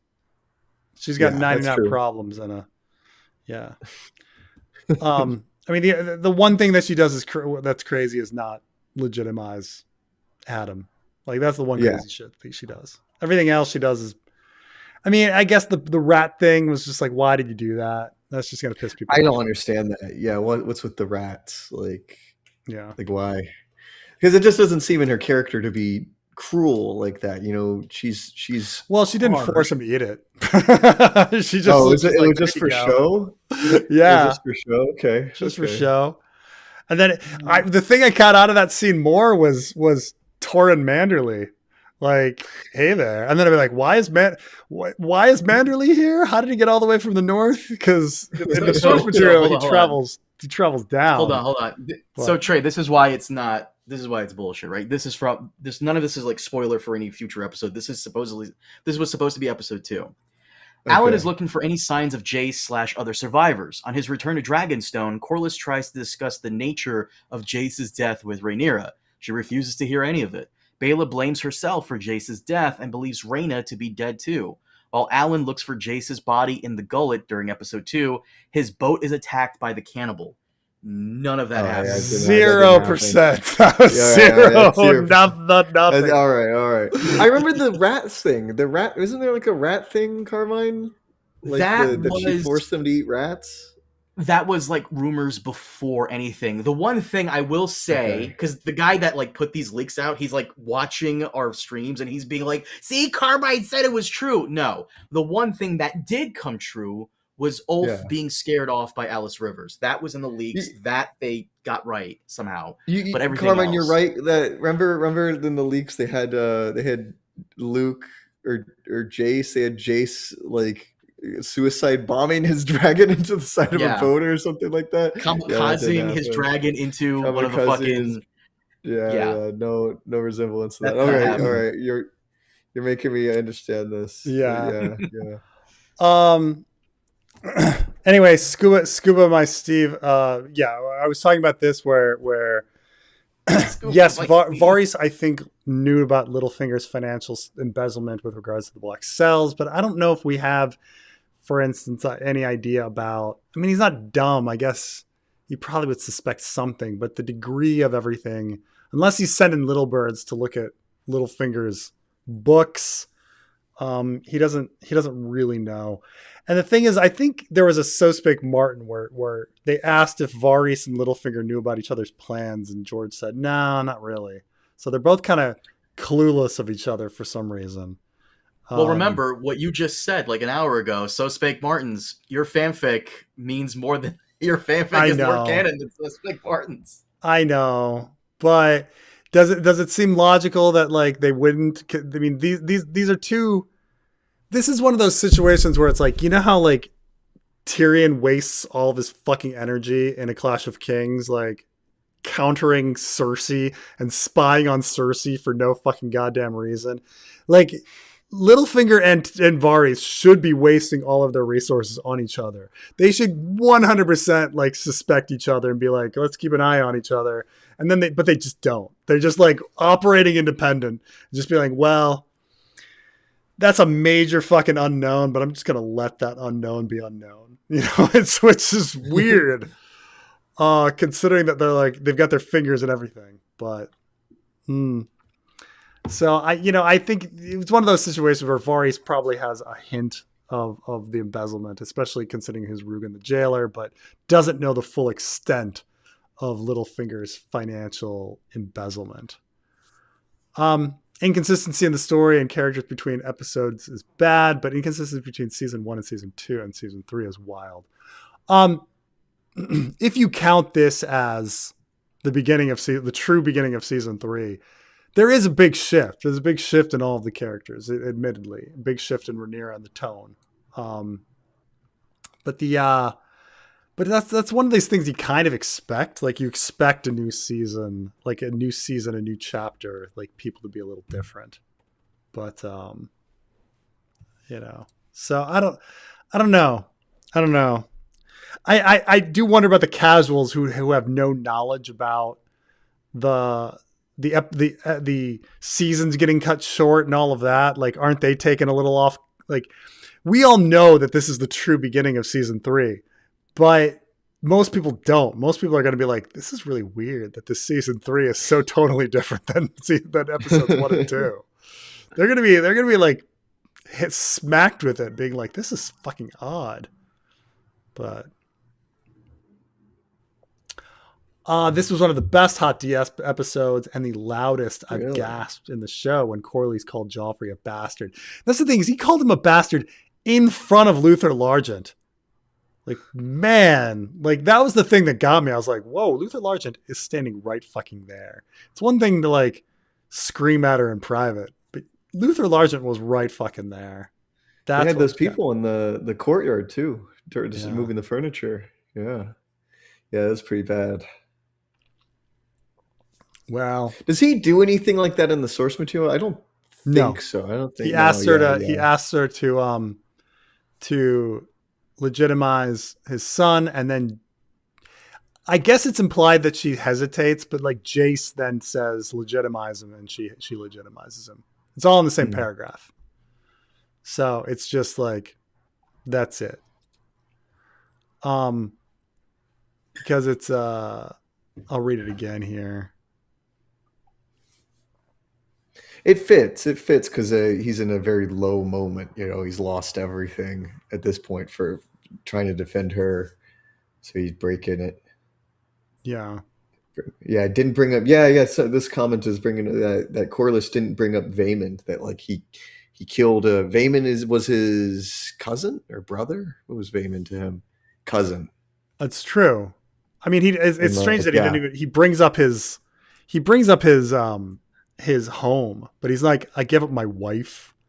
He should have brought up his wife. Yeah, like my brother. All this shit. Oh yeah, wait. He didn't bring up his dead gay son. He didn't bring up his dead gay son. I love my dead gay son. I love my dead gay son. I do not think that movie probably aged well. Having watched it like a couple years ago. No. I think they're like doing a musical on off Broadway. I watched the musical on off Broadway. I watched that last year, and it was pretty good. They modernized things a bit. Okay. Does he still do the school shooting? He does. He has the school bombing. But in the middle, it's what the thing that doesn't fit like timing wise is there's a scene where he pulls out a gun with blanks and shoots and pretends to shoot the two football players, and it's taken as a joke. She's like, well, he didn't actually do anything. The only thing he owes them is like a new pair of pants. Like he embarrasses them by making them piss their pants because he pulled out a gun with blanks and like shot him. And it's like, in any world, especially today, no, that kid's expelled. He's arrested. Like, This person makes sense about the Valarians. How can Alan be the heir? In the books, Adam is older. I think that is true. Yeah. I think Adam is the older. I'm trying to keep track of. Yeah, why would they switch it up?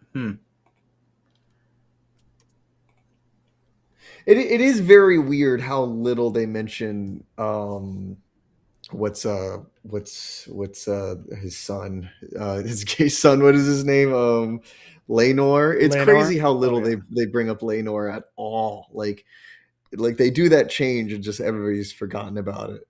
I mean, certainly in the show Alan looks older, but Alan is but that actor's like 39 or something like that, right? He's like 33. No, he's younger than me. Yeah, he's 33. He looks. We had this whole conversation on the podcast. He looks so much older.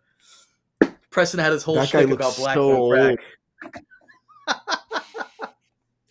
That's crazy. He's 33. That is crazy. Clinton Liberty, or no? That's Adam. Abubakar Salim. Abubakar Salim is 33. Yeah, 93. That man is not 33 years. See, this old picture of him looks young, but no, he's aged. Because he's aged when he has hair, he looks much younger with hair. When he was in Raised by Wolves, he looked much younger. It's just a bald look. Right, I've seen him in Raised by the Wolves. So the idea is that Adam is the heir. I mean, it does make sense that like Adam is older, and he has the dragon, so of course he's going to be named heir. But he dies, and so then Alan becomes heir. Is that the idea? I think so. I'm trying to think. Okay, if Alan is a source material, this is source material. Alan is born in 115, and I'm sorry. Yeah. I am so sorry. People keep constantly sending me this. I don't know if you want to put this up. Trey, I sent it to you on Discord. People swear that the reason Preston is so late on these fanfic chapters is because he took a job on his television show called Sugar. It is crazy how much this guy looks like Preston. I'm looking like I'm not just saying that because he's. But this is like this guy's old. Head. But he's kind of has like your eyes, like your facial structure, like Preston. You're having this picture right next to your picture right now. And it looks so similar. Like you're like, yeah, this guy doesn't look anything like me. You know who Preston really looks like? He looks like the corrupt cop. He's wearing black. I'm wearing black. Expanse corrupt Who's the corrupt Martian cop from The Expanse that works with S.A. Martin? That's his name, I think. That's who Preston looks like. You guys keep sending me the wrong. Hold on, Trey. I'm sorry, Preston. I'm sorry to do this to you. This character on The Expanse is literally Preston right here, bro. How is this not your twin brother? Put him up. This is a character from The Expanse called S.A. Martin. He was a detective living on Mars, running a black market smuggling operation. I think he was in season. All right. All these people are much more. At least this guy has more like spirit and smile in him. But listen, show this I'm to not your as wife. weathered as like, these guys. Listen, show that picture right there to your wife, and she'll ask questions. I'm telling you right now. I'm trying not to be the guy that's just like, yeah, this guy that's bald. I will tell you though that like, so you know how in the Matrix, like there's the residual self-image thing where like you go into the Matrix and like there's the residual self-interest. Like how I imagine myself is still not this. Like I still have like this image of myself from like 20 years ago of like that's me. Like in my head, my residual self-image is so when you show these like. When you show like a bunch of like, you know, bald white guys, I'm just like, it doesn't seem like me. I don't know. Like, I have a different, you know, different idea. You know, I'm picturing. This is how I see myself. You know, this is like inside. Is that you? Is that Preston? Mm-hmm. Preston, Holy you look like shit. a Resident Evil like main character. You look like Leon Kennedy or something like that. He does look like Leon Kennedy. That's great. Trey, show him. Fuck. Let me find Leon. Yeah, can I get he kind of looks like Leon Kennedy from Resident Evil. That's fucking nuts. Crazy. It's funny how the moment I look for Leon Kennedy on Google Images, the first image that pops up is literally him making the same pose. That's fucking funny. Oh, Hold really? on, let me find it for you. Yeah. Let me find it for you. So this is Leon Kennedy. There you go. A little bit. Yeah, well, there we go. Sure. But this guy, I mean, this is more, keep in mind, this is the 90s, you know, everybody parted their hair in the middle. This is more like, I don't know, Leo Fallout Boy kind of like, you know, flop across, you know, kind of thing. But yeah. But yeah. Well, yeah. We might actually be getting Rhaenyra the Cruel. One episode ago, I would have laughed in your face. Yeah, well, I think a lot of people were really they were really angry that the show was so pro Rhaenyra for so long that like anything that starts showing her negative is a shock to them. Like, you know, because the show has been so pro Rhaenyra, taking every negative thing away from her. But realms delight to Rhaenyra the Cruel. But, you know, let's remember that Rhaenyra killed that random Velaryon guy. And God, it still bothers me that they could not identify, the parents could not identify the body from the waist down or whatever, the neck down. Oh, I mean, I guess they never bathed their kid or something. I don't know. There's no, as I said, no silver pubes. Oh wait, didn't we establish? Yeah, we established now it's canon in the show that they don't have silver pubes. Yeah. Is that so? Because Egg,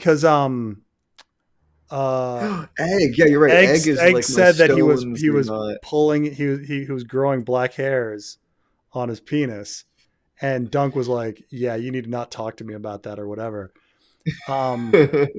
Wait a minute. But isn't there a scene in Game of Thrones where like the Dothraki women say that about Daenerys? Is that no? The guys they ask if like, you know, they ask the whole like carpet matches the drapes kind of question. I forget exactly what it is, but they ask the carpet matches the drapes thing, and then now we know it's canon, at least with Egg, that their pubic hair is not silver. So. Laenor's Martin about this. Laenor's pubic. Well, in the book, their pubic hair is silver. Oh yeah. Yeah. So we have there's a show book difference between pubes. Let's we need to do some videos about that. So Carmine, remember that guy talking to you? He says the Ryan Condal's not a book fan or something like that, or they don't put book Easter eggs in the show. And then this one they talk about like the winged men, like the fucking World of Ice and Fire obscure thing. There's a guy who on social media, Preston, was trying to argue with me and Trey that Ryan Condal's not a book fan. Just because you don't like his decisions for certain story stuff and characters doesn't mean the guy's not a book fan. We established he's a book fan. He's a big book fan. In season 1, episode 3, they're talking about Johanna Swan, which is like a Fire and Blood specific Fire and thing. Blood rando conversation. He snuck in Lemongate. Like he did a whole bunch of shit. Like he snuck in the Red Kraken. No, the fact that he throws a bone to the World of Ice and Fire. No, of course he's a book fan. Oh, is Ryan for sure a fan if no one caught how important kinslaying is to the world? The rat cook, Jamie. Do you think that's so?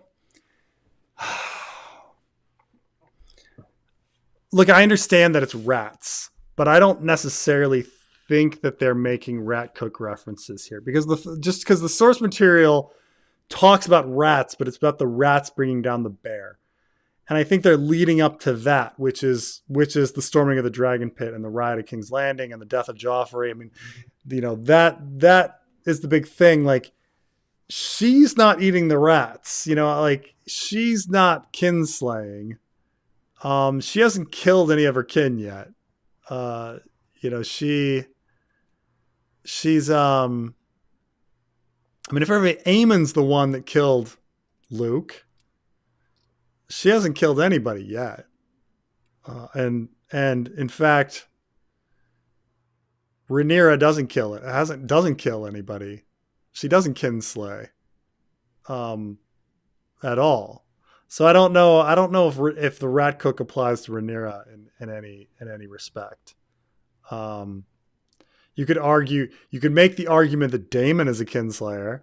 You can make the argument that Aemon is a kinslayer, but who does Rhaenyra kill? Just because she's gone to war with somebody. That's a very loose, general kind of idea of kinslaying. It settles as much as it's like Karstark telling Robb that he's a kinslayer. You're like, not really.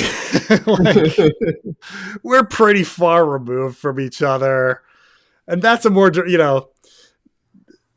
going to war against your kin is a little different than like what they're talking about with kinslaying, like with your hand or whatever. So I don't see how Rhaenyra gets accused of kinslaying versus like any other person in the story, any other Targaryen in the story. Like other ones fit the bill more. Certainly Aemond. Certainly, well, not so certainly, but pretty sure Daemon. But on kinslaying. Rhaenyra, who is she? What kin is she slayed, and what kin will she slay? Nobody. Aegon, eventually, but not Rhaenyra. Not Rhaenyra. I think that the rat thing is referring to the rats taking down the bear, leading up to the riot. Oh, this would have been a perfect episode to feature Mushroom. Or didn't they already have Mushroom? They already had Mushroom in the band. I'm trying to think. Pretty much.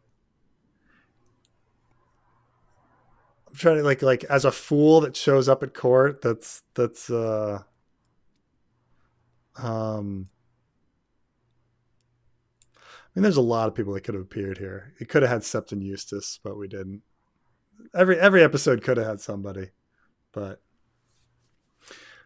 Oops, the money is just gone and nobody knows why. Well, yeah, with regards to like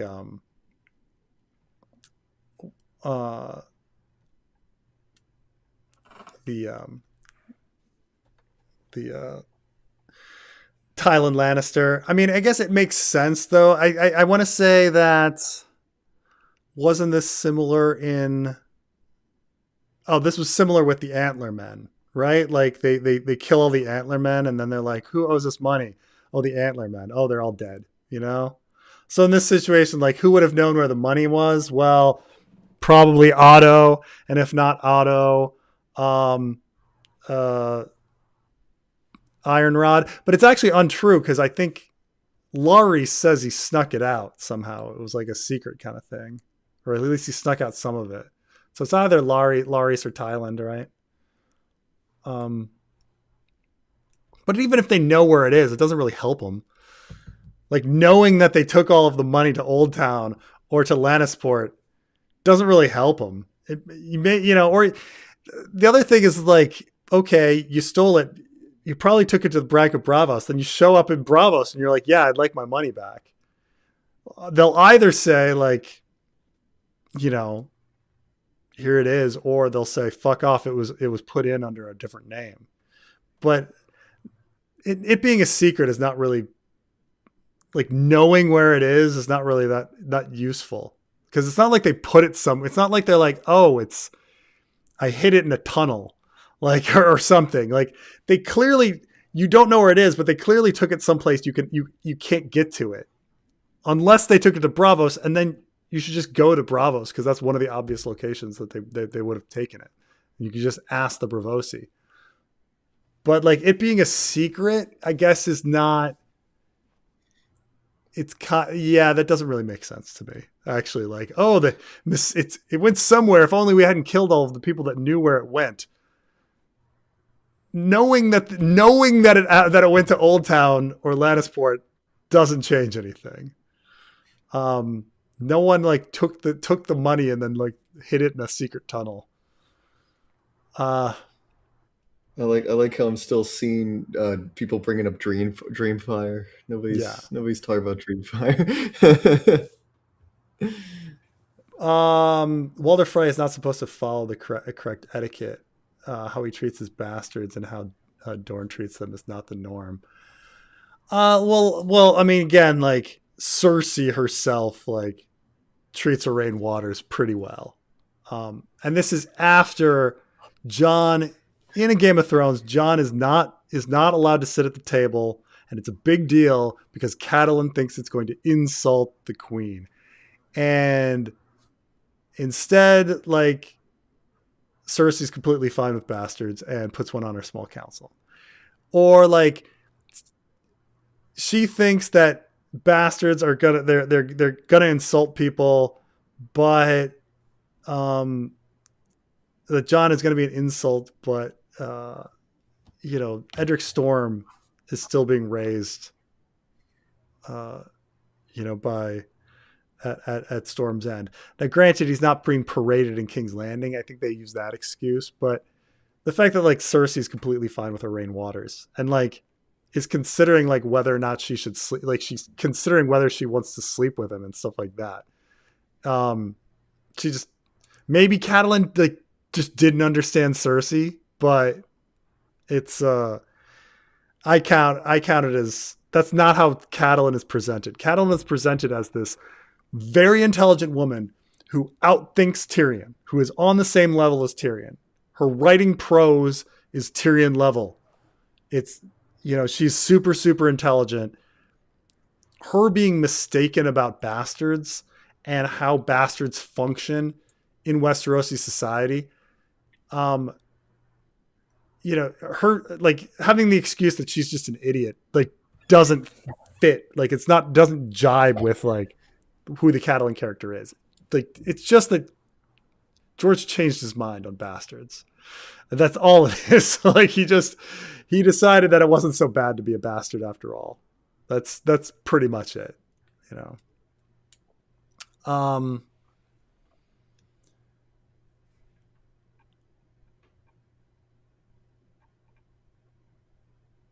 Let's get down. It's already midnight. Public access is really, really, I mean, thank you, but man, you're really It's really going crazy with the super chats tonight. What's that? No, he's putting your kids through college. Send some I know. way, Public access is dead. Is thank you much. It's nuts. The villains in Hot D seem like vampires from Twilight. Huh. Well, which ones are the villains? Is everybody a villain? I'm trying to think like who counts as a villain. Like, is Ormond Hightower? I could see the Ormond Hightower thing. He kind of seems like a vampire from Twilight. Aemond, I guess he seems like a vampire from Twilight. But not Kristen Cole. I would not say that. Not Laurie Strong. Laurice is his own fucking weird thing. Not Philosophy Tube. Philosophy Tube. She a villain? I got invited to a party with Philosophy Tube, a mutual friend of ours, but it's all the way in Seattle, so I'm probably not going to go. But I could have met Philosophy Tube, ask her about her character, ask her about what Lohar.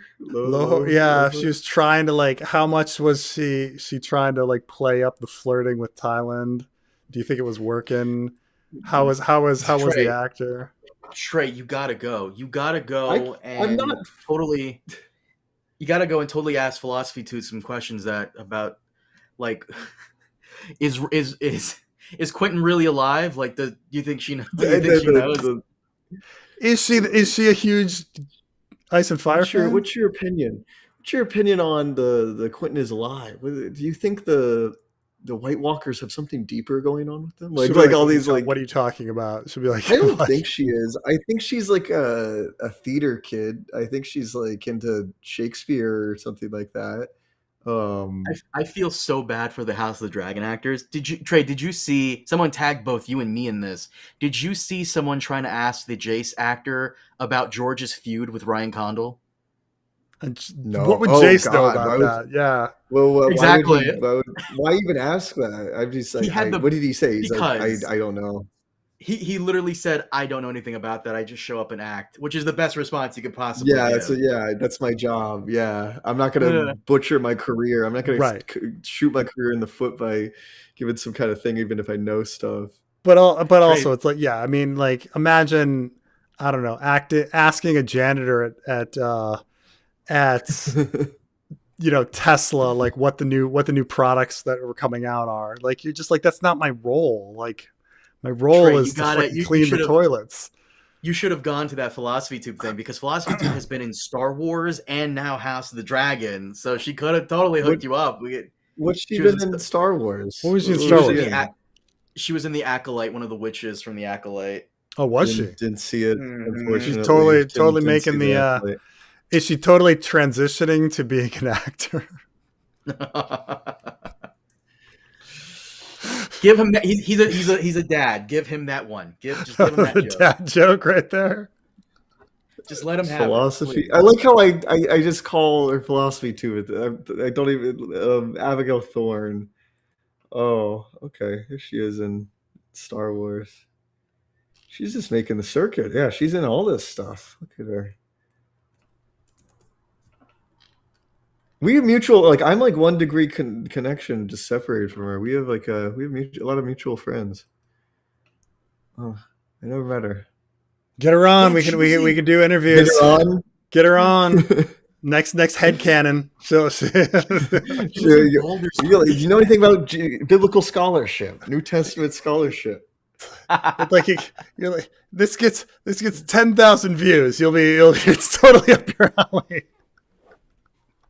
That's more than I thought it was going to be on the headcanon's great. It sucks that people do not watch yeah, headcanon rocks. Headcanon's awesome. I want to do the next one. It's awesome. All right. I just got to find some time. Yeah. I think I'll have. I mean, depends on when babies arrive. But Oh yeah, yeah. I may have some more time in a couple weeks. I don't know. We'll try to get the next headcanon out. At least finish out Mark 1. Yeah, we haven't even finished Mark 1. Well, no, I was looking, but I did read ahead, and I was like, I think we can finish. The rest of Mark isn't that interesting. It's just it's a lot more exorcisms. So I think we can finish out Mark 1 and then we can get to Mark 2 by episode 4.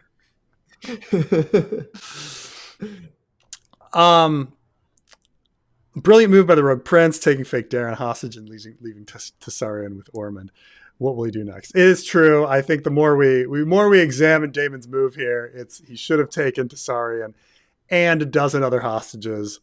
How did he think that was going to work logistically? Like, was Tessarion just going to hang out? Like, how are they? Do they have their own dragon tamer? Who's pulling him back without his rider? I don't know. Why was there a dragon tamer at Tumbleton? I was a little confused about that. Yeah, was he in Ormond's army? I thought that was he. I thought the dragon tamers were specifically like only on. I guess they're only around dragons. I think I saw a dragon tamer in an earlier episode, I think at least one dragon tamer followed. Hold on, let me check episode. Do I still have episode 1? I do. Yeah, because I thought that. I think I saw a dragon tamer in episode 1. Yes, there is. There is. I only see the one guy here, and it's when Tessarion is in that makeshift cage where they just put bamboo in the ground. Right, but I don't know. You're right that say that's Daron's dragon tamer. Why would he run off and defect after Tumbleton? Right. Do the dragon tamers naturally have loyalty to Rhaenyra? And if so, why are they even helping Daron then? I don't know. So I would imagine. So this is not a spoiler or anything like that. This is literally in the trailer. You can hear Ormond Hightower saying the Targaryens are a savage race. My understanding, judging by that last scene in episode 3, is that I guess the Dragon Keepers are loyal to the Valyrian people, and therefore I guess that guy escaped Ormond doing some shenanigans. I can tell you this much: it's not explained in episode 4. I can tell you that. So yeah. So I don't know. The Whites attack Bran's cave, or Bran escapes from the Children of the Forest. So the next chapter that you'll see in the fanfic come out will probably be Bran. And not to spoil too much, but yeah, it's the hold the door situation. And, it's going to be different enough that people are going to find it an interesting read. But there's definitely elements of what you're thinking that the book and the show did, that the Whites are attacking the cave and Bran needs to escape somehow, right? That's what happened in the show, and there's a hold the door moment. Those broad strokes, I think those happen in the show. I think we know they're going to happen in the book, that there's going to be some sort of, all those same elements are there, right? There's a back door that we hear about in the book. The Whites are under the snow in the book. At some point there's got to be a fucking, escape, a hold the door moment. That's the same. We hear about the back door. So and in the show, they run out the back door and he holds the door and everything. So that's happening in the fanfic too. It's not any surprise in that sense, that it's kind of what everyone thinks is going to happen in the books is what happens in the show. But I think there's going to be enough surprises and interesting aspects to what is going to go on in the fanfic chapter that people are going to like it.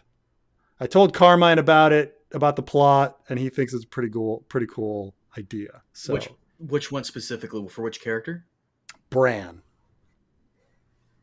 The next Bran chapter. I think. Wait, no, you did tell me. Never mind. Yeah, no, it was cool.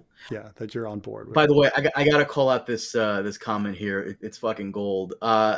This fake Daron plot is the closest we'll get to the fake Aegon plot from Ice and Fire. Yeah. So true.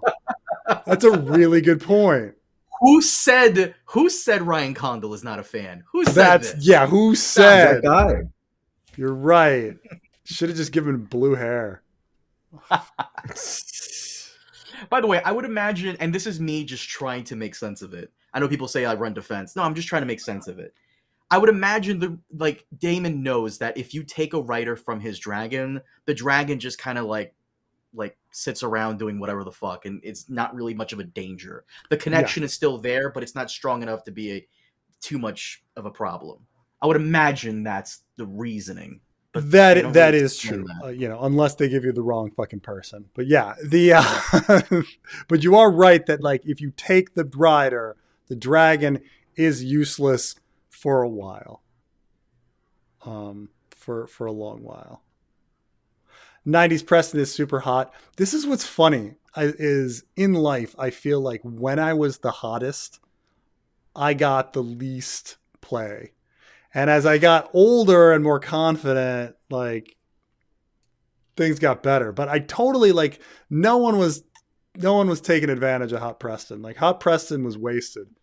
Nobody was enjoying Hot Preston. But see, this is why I gotta call bullshit on you. And don't worry, I won't betray anything you've told me privately. But let's just say, I know Preston has told me his body count. That's why I gotta call bullshit on that. And all I'll say is it's like mine and Trey's combined times 2, maybe.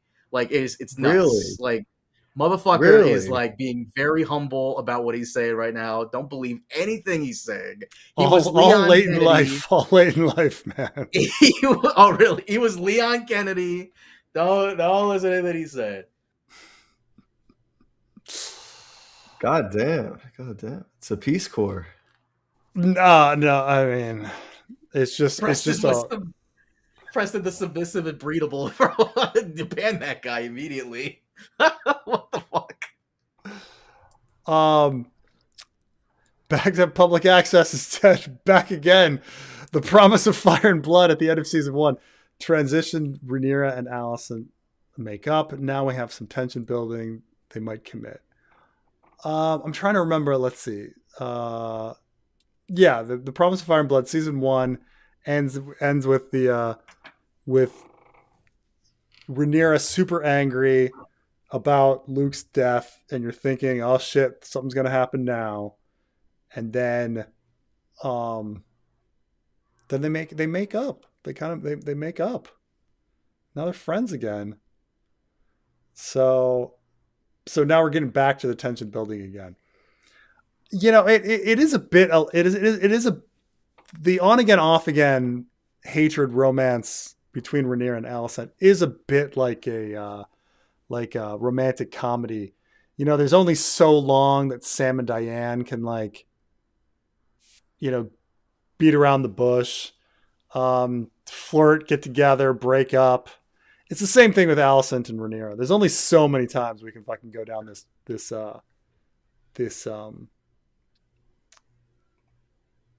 road, So did Diane leave in the end? I don't remember. The actress did, yeah. Shelley Long left, and then so they just had Diane leave. Yeah, and then try to start again with who's the woman that died recently? She didn't die that long. The Vulcan from Star Trek 2. Yeah, I forgot.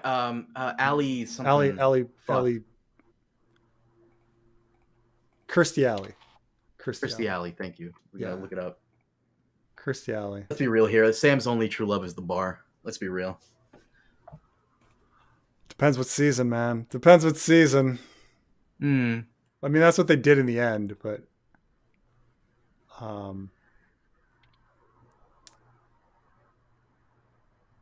the reason that Cersei is fine with Waters is she has a crush on Rhaegar. Yeah, but then she's like, oh, he's just not as good looking as Rhaegar at all. Like, she's immediately like, that's it. There's other examples. I'm trying to think of other examples in Ice and Fire. Let's see here. Of we try to find all these like, oh well, this is an exception, but it's just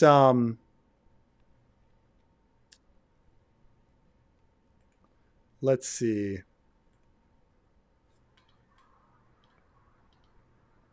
Oh, I'm sorry. It's not just Orain Waters. She makes Humphrey Waters becomes the commander of the City Watch during the same period of time.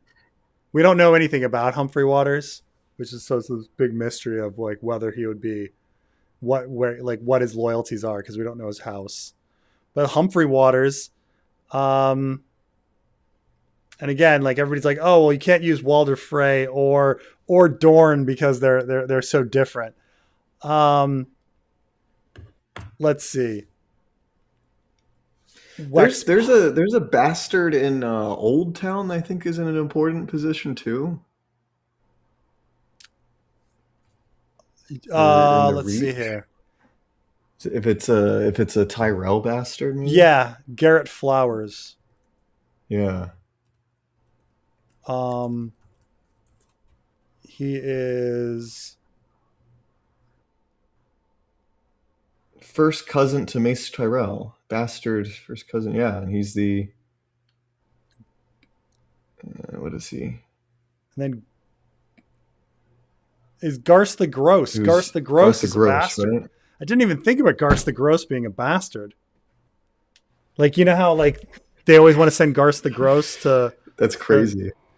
Right? Like there is a point which to be the master of coin. Yeah. Yeah, to be master of coin. So like it sounds like House Tyrell completely cool with bastards. That's crazy. Yeah, I did not realize that Garth the Gross is a bastard. Like that's the thing is you're just like you're so he's treated so normally that and he doesn't have the surname that you're like, oh, you just because they just call him Garth the Gross and you're like, oh, because of the nickname, and then she hates him so much because he's a Tyrell. She never mentions the fact that he's a fucking bastard. Yeah. So I'm trying to think of anybody else really of note. Yeah. Garrett and Garth be named the to the city's watch. So yeah, like there's two bastards that are going to be put in high positions. King's Landing. Yeah. Bastard. Like that's the thing is being a bastard is not as bad. We discover with time. Right. Or Stannis leaves a bastard as Castellan of Dragonstone after he leaves. Right. The Bastard of Night Song. Night Song, yeah. So Stannis seems to be okay with bastards. The Tyrells seem to because he also had his daughter learning like letters with a bastard. With the bastard, he was totally fine with it. Totally fine hanging out. So it's like the Tyrells seem to be okay. The Martells are okay. I guess like Theon took on Wex Pike and didn't really think much of it. So like the Ironborn seem to be okay with it. Who has a problem with bastards besides Cat? Like that's it's the only one in the story. I guess who's the seashells, the Spicer, whatever, they were going to marry one of the Westerling sons to Joy Hill. And she was like a bastard. Yeah. Right. But again, in the context of that scene, she's expecting a true wealth and stuff, right? Yeah. Yeah, so she's got her hopes up already to begin with. So, let's see. I'll ride to almost to the end, and then I can head to bed. The Dragon Keeper is the same from season 1. Okay. Yeah, but remember what we said earlier in the stream. It almost seems like they're not really consistent because didn't the Dragon Keepers quit their job? Because Rhaenyra wanted to bring in a bunch of like random people to claim dragons. I remember them like walking out. They did. They literally walked out. So I don't know why the Dragon Tamers have now flip-flopped back to Rhaenyra after getting upset with her for getting non-Targaryens. Preston, if you want, Yeah. I can screen cap the scene and show it to you. Yeah. Right No, now. I remember it. Now I've got Carmine, you're right. You're right. That makes no sense. Because they perfectly specifically had a scene where the dragon keepers flip on Rhaenyra. They say, "We don't want to. We hate you now. Like unless it. this is like not a union situation. You would think it'd be like there'd be a union of dragon keepers, and like the ones that quit on Dragonstone would have like phoned in to the guys over in Hightower, but I have no idea. Maybe he just hasn't gotten the memo yet that they quit. They declare that this is an abomination. The elders say that they already sent an Andal before a dragon, judgment delivered. He states that the dragons are sacred, the last vestige of old Valeria's magic, and the order will have no part in this and leaves, followed by all the dragon keepers on Dragonstone. Apparently not. I just don't even know who the dragon keeper was. Maybe he was just like, well, I don't have this job anymore, so I guess I'm just going to go live in Tumbleton. I don't know, or like I don't know why he would go to live in Tumbleton. Yeah. Why is he there? Yeah. Now I have to rewatch this scene. Like, what the fuck is going on? So the dragon keeper at the very end of episode 3, he wasn't living in Tumbleton. He is actually following the Hightower army. I guess he's assigned to Daeron and his dragon. Is it the same? Is it the same dude? Because the guy's dark. He should be easy to like notice in that season, in that episode 1 scene. What do you mean episode 1? Does like not look dark. I'll show you. Keepers, Hot D. Like when you say it's the same one from season 1, was he in King's Landing or something? Or episode 1, like when they're marching the army, you can see a dragon keeper who's in charge of like dealing with Tessarion. Right. I have a screenshot right here. So let me send it to Trey, and I will send it to you as well. It looks like a different guy. Not him. And it's a different guy. It's not him. It's he looks in the episode 3 ending. He looks beat up, but I imagine like there are different dragon keepers stationed wherever there are dragons that are tamed by the Targaryens. So. Oh, by the way, it seems that Garth the Gross isn't a bastard. He has a bastard named Garth as well. Thus the confusion. Okay. And I think my bad. I think when I looked at the list of bastards, somebody had mismarked the wiki and had Garth. Oh yeah.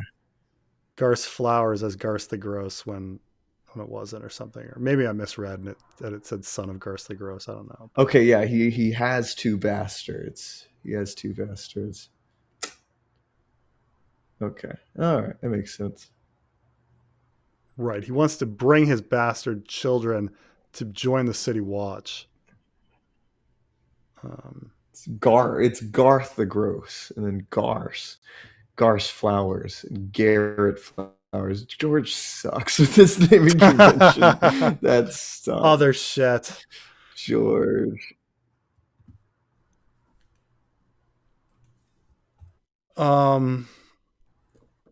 Yeah, we're trying to figure out this dragon keeper. Roland Storm was respected enough to be Castellan, dude. You're leaving the guy as Castellan of the fucking castle, man.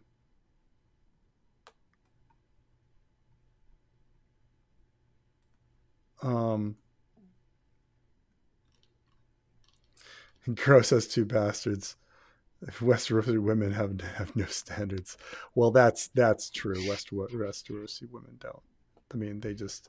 I mean, we don't know what we just know that he passes gas. That's all we know about Garth. No. You also don't know anything about his his girlfriend might be super ugly. The problem with like Game of Thrones is like all the women in this world are like knockout hot beauties, and there's no average to ugly women in the world. Like even Maggie the Frog was smoking hot. Like it doesn't like everybody. Black Alley is fucking smoking hot. Everybody's fucking smoking hot. Brienne of Tarth smoking hot. Like these characters are all ugly in the books, you know.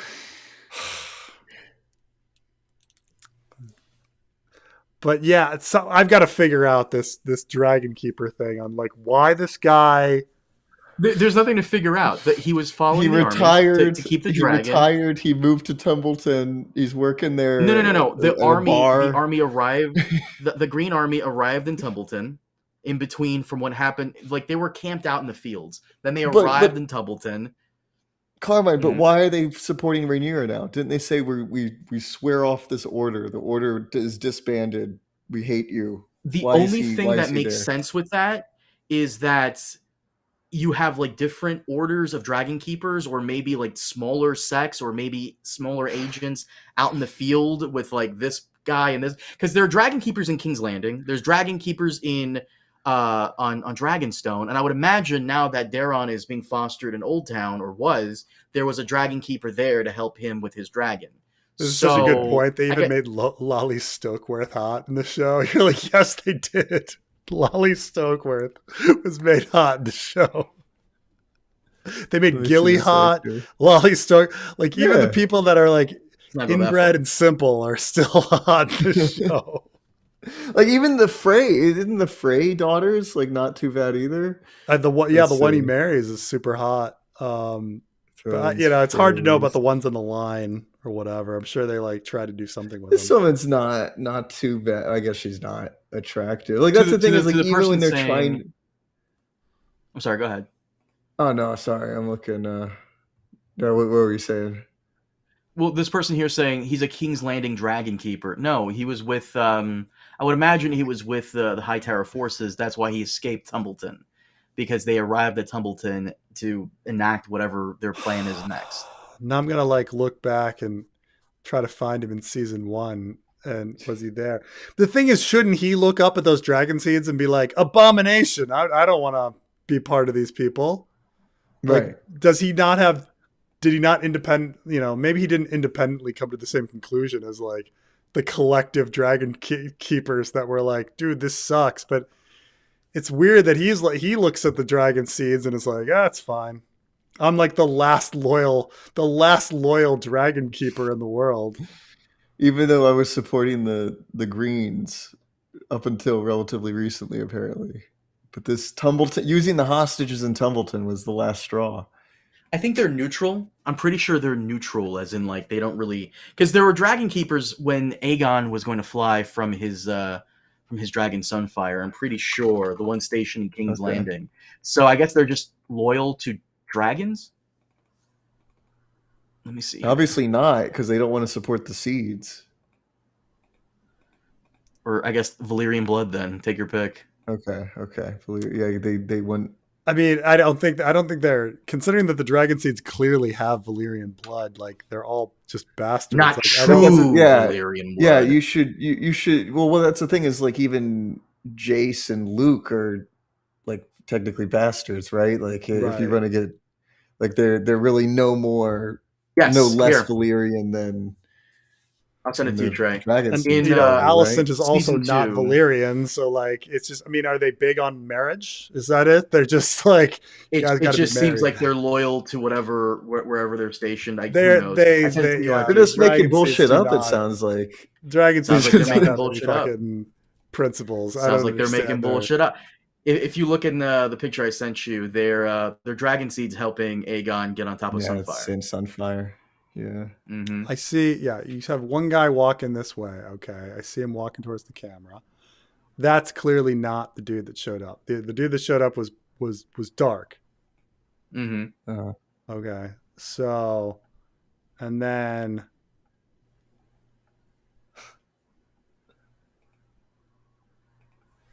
I'm just confused with his motives. I'm very confused with this guy's motives. Okay. So there's going to be some still in, there's going to be some still in King's Landing. So the dragons, specifically the Dragonstone keepers, like bailed. But conceivably there's still dragon keepers in King's Landing and dragon keepers with Daeron. So we should have 3 factions of dragon keepers. And it doesn't seem, and then here's the thing is it doesn't seem like the dragon keepers on Dragonstone disbanding has had any impact, Like I don't see it having. I guess unless it has something to do with stuff way later, you know. It doesn't seem like they've done much. Who's cleaning up all their like? What was right, their like job? we haven't had a plot line. Like, well, the thing is, first of all, what was their job? So when they stop doing their job, what will happen? Like, were they cleaning up the shit? Are there now piles of shit everywhere? Were they feeding the dragons? And now are they just like hungry? Like, or did they reassign that? They have scabs. They have dragon keeper scabs that come in and are like, well, we're not part of the union, but hey, you know, money's money. I'll take whatever pigs out to your dragon. But clearly, like, when Daemon's been on the road for a long time, or at least whatever 5 days, or whatever, however short or long, like these events are. But he didn't have a dragon keeper at Harrenhal, and everything was fine. Like, he somehow managed. So what the fuck are the dragon keepers for? Besides teaching little kids how to ride dragons, what do they do? What do they do? He was in season 1. The guy was in season 1 teaching kids. Maybe they go on rotation. They're just like, well, yeah. If he's okay, is he he's teaching in King's Landing, presumably in season 1, but like Daron is already gone. So yeah, I mean, maybe he's like some guy's doing a tour and then they rotate who goes on the tour. This is so complicated. Why did they make this so complicated? You know, because one guy doesn't want to be like, messenger. You know, I'll do a 2-year tour at Old Town, but I got to rotate out. Okay.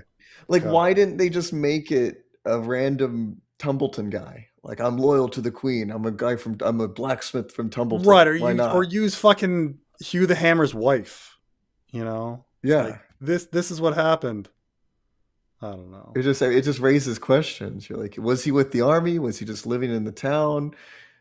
How does this work why is he now loyal? Like, okay, he's from a faction separate from the faction that broke off. Another good question. Were there dragon keepers on Driftmark? I don't know. I guess you're right. There should be 4 factions because there were 2 dragons on Driftmark.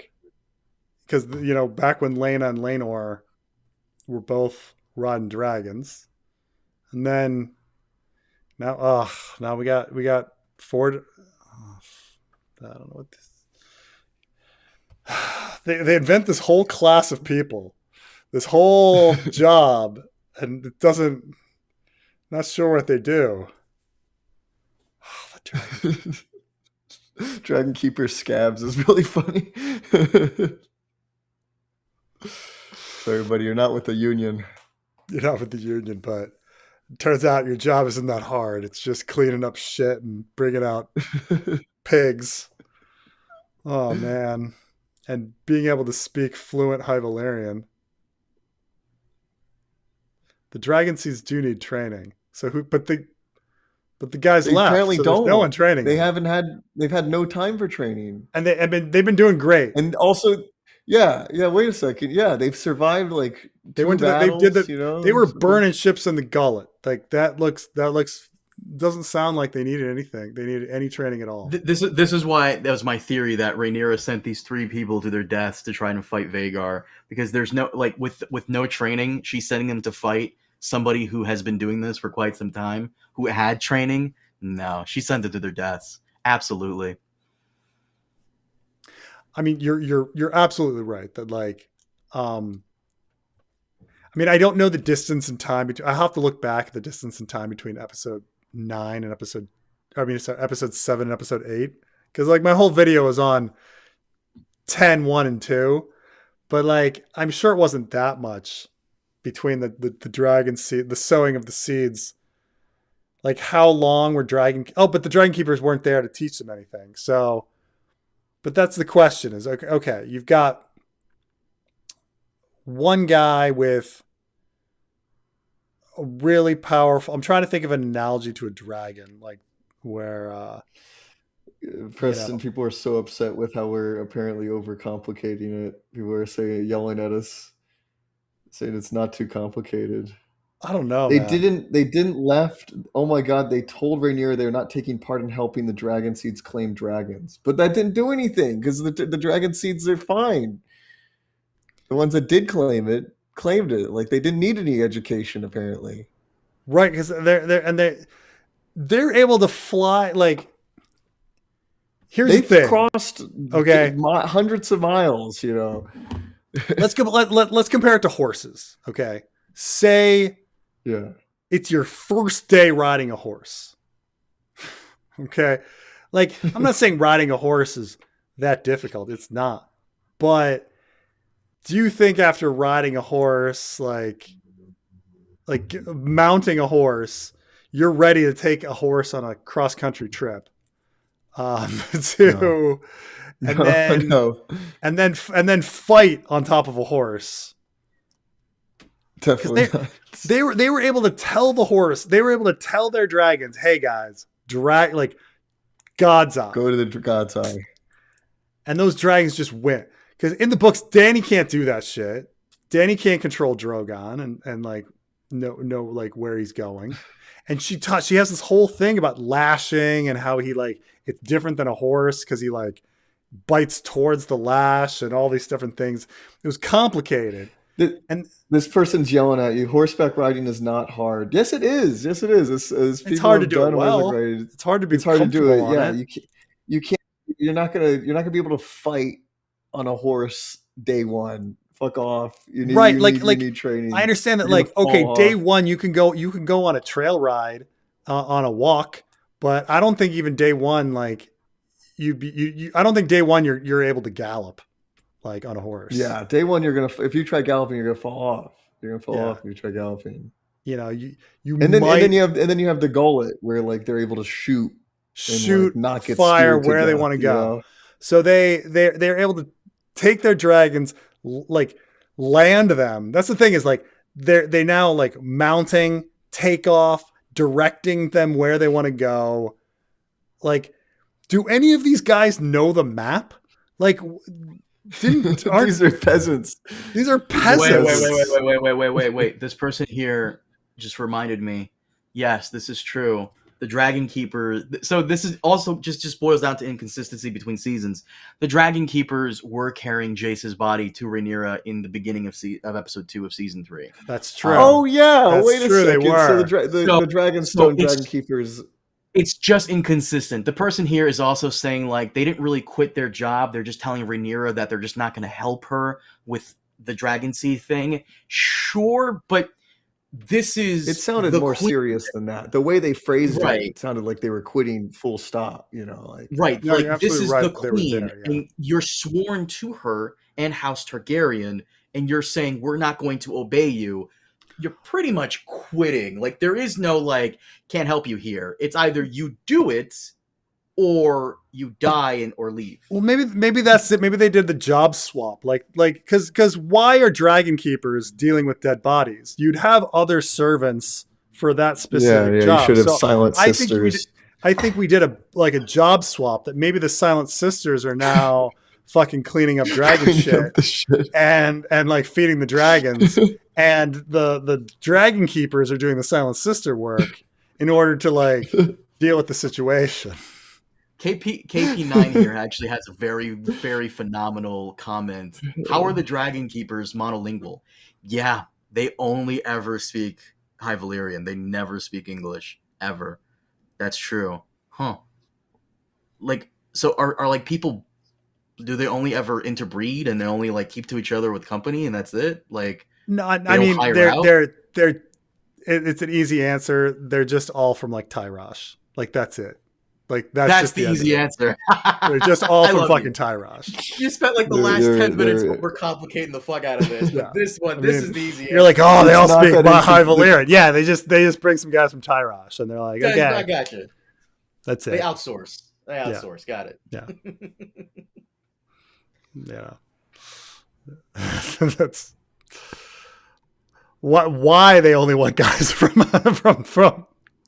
why they only want High Valyrian speakers. I don't know, but they're just like, well, we've only taught the dragons High Valyrian, so and it's, we don't want to teach them common tongue. You know, they're just gonna get into trouble. They'll be out like buying cigarettes, or the dragons will be out buying cigarettes or something if you teach them the common tongue.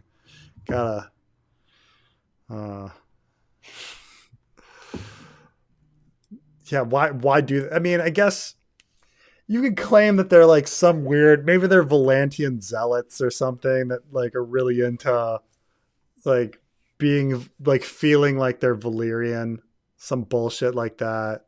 Preston, stop it. Ryan didn't read the books. Stop it. You know? People are getting upset with this. They don't like us overcomplicating things. Or Mantares. Maybe they're all from Mantares. And they're like, we don't know anything about Mantares. Right. For all we know. You know. Does Preston complain about this? Guy who complains about the Vatican speaking Latin and thinks they're monolingual. Huh? Do you guys complain about that? Well, no. The difference is that we never see any dragon keepers using the common tongue, even when they probably should. You know, right? Mm-hmm. Like it doesn't seem like they use the common tongue like, ever. And you know, I guarantee at the Vatican, people aren't talking to each other in Latin. Okay, I guarantee, like, you know, when somebody's like, "Oh, did you see Fred yesterday, Cardinal Fred yesterday?" That no one's switching to Latin. Okay, I'm sure they're speaking in Italian or English, like when they're how the Vatican is functioning. Like, it's only when they're like reading texts and singing and chanting and shit, doing readings or whatever, that they do Latin. You know, I doubt these are just common conversation. You know, like that guy just knocked on the door and is like trying to tell her urgent news, and he's going into an extinct language, you know, to tell Rhaenyra about it. Be like, that's presumably her second language. You know, I think she probably learned High Valyrian after Common Tongue, right? I don't know. At the same time? Yeah, absolutely. You know, having like,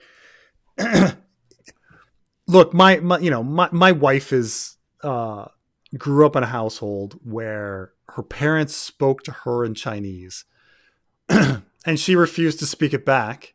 And like today her Chinese is shitty. Like, and this was like from her parents, like trying to force it on her, and it just didn't work, because you actually learn language from your peers. You know, you go to school and you learn it from your peers. Like, that's how you really learn language. So like keeping people monolingual in these situations, like, or Rhaenyra and her comfort with High Valyrian. No, it's just not going to happen. She's in the Red Keep. Everyone's speaking common tongue. Like, there's no way that she knows High Valyrian as comfortable as common tongue. Like, this is not how it works. You know, so the Dragon Keepers are weird.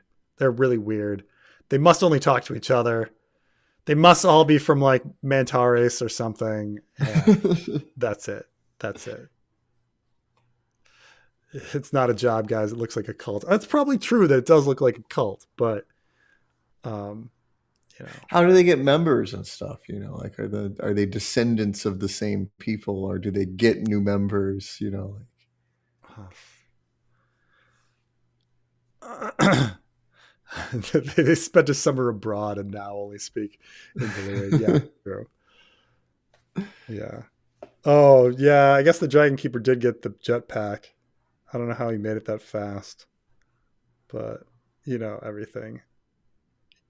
He got on that horse, rode 100 miles in a day.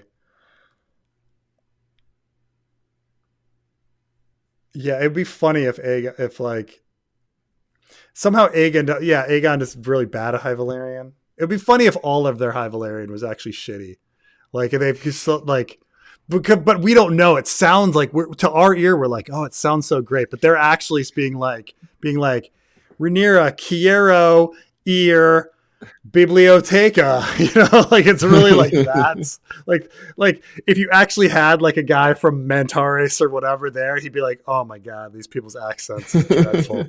Oh my God, this is horrible. Oh, all right. Anyway, I'm heading to bed. Thank you guys for joining me. Thank you, Trey. Thank you, Carmine. And we're going to get to the bottom of this fucking Dragon Tamer this story. Weird Dragon Tamer issue. All right. Talk to you guys later. Thanks a bunch.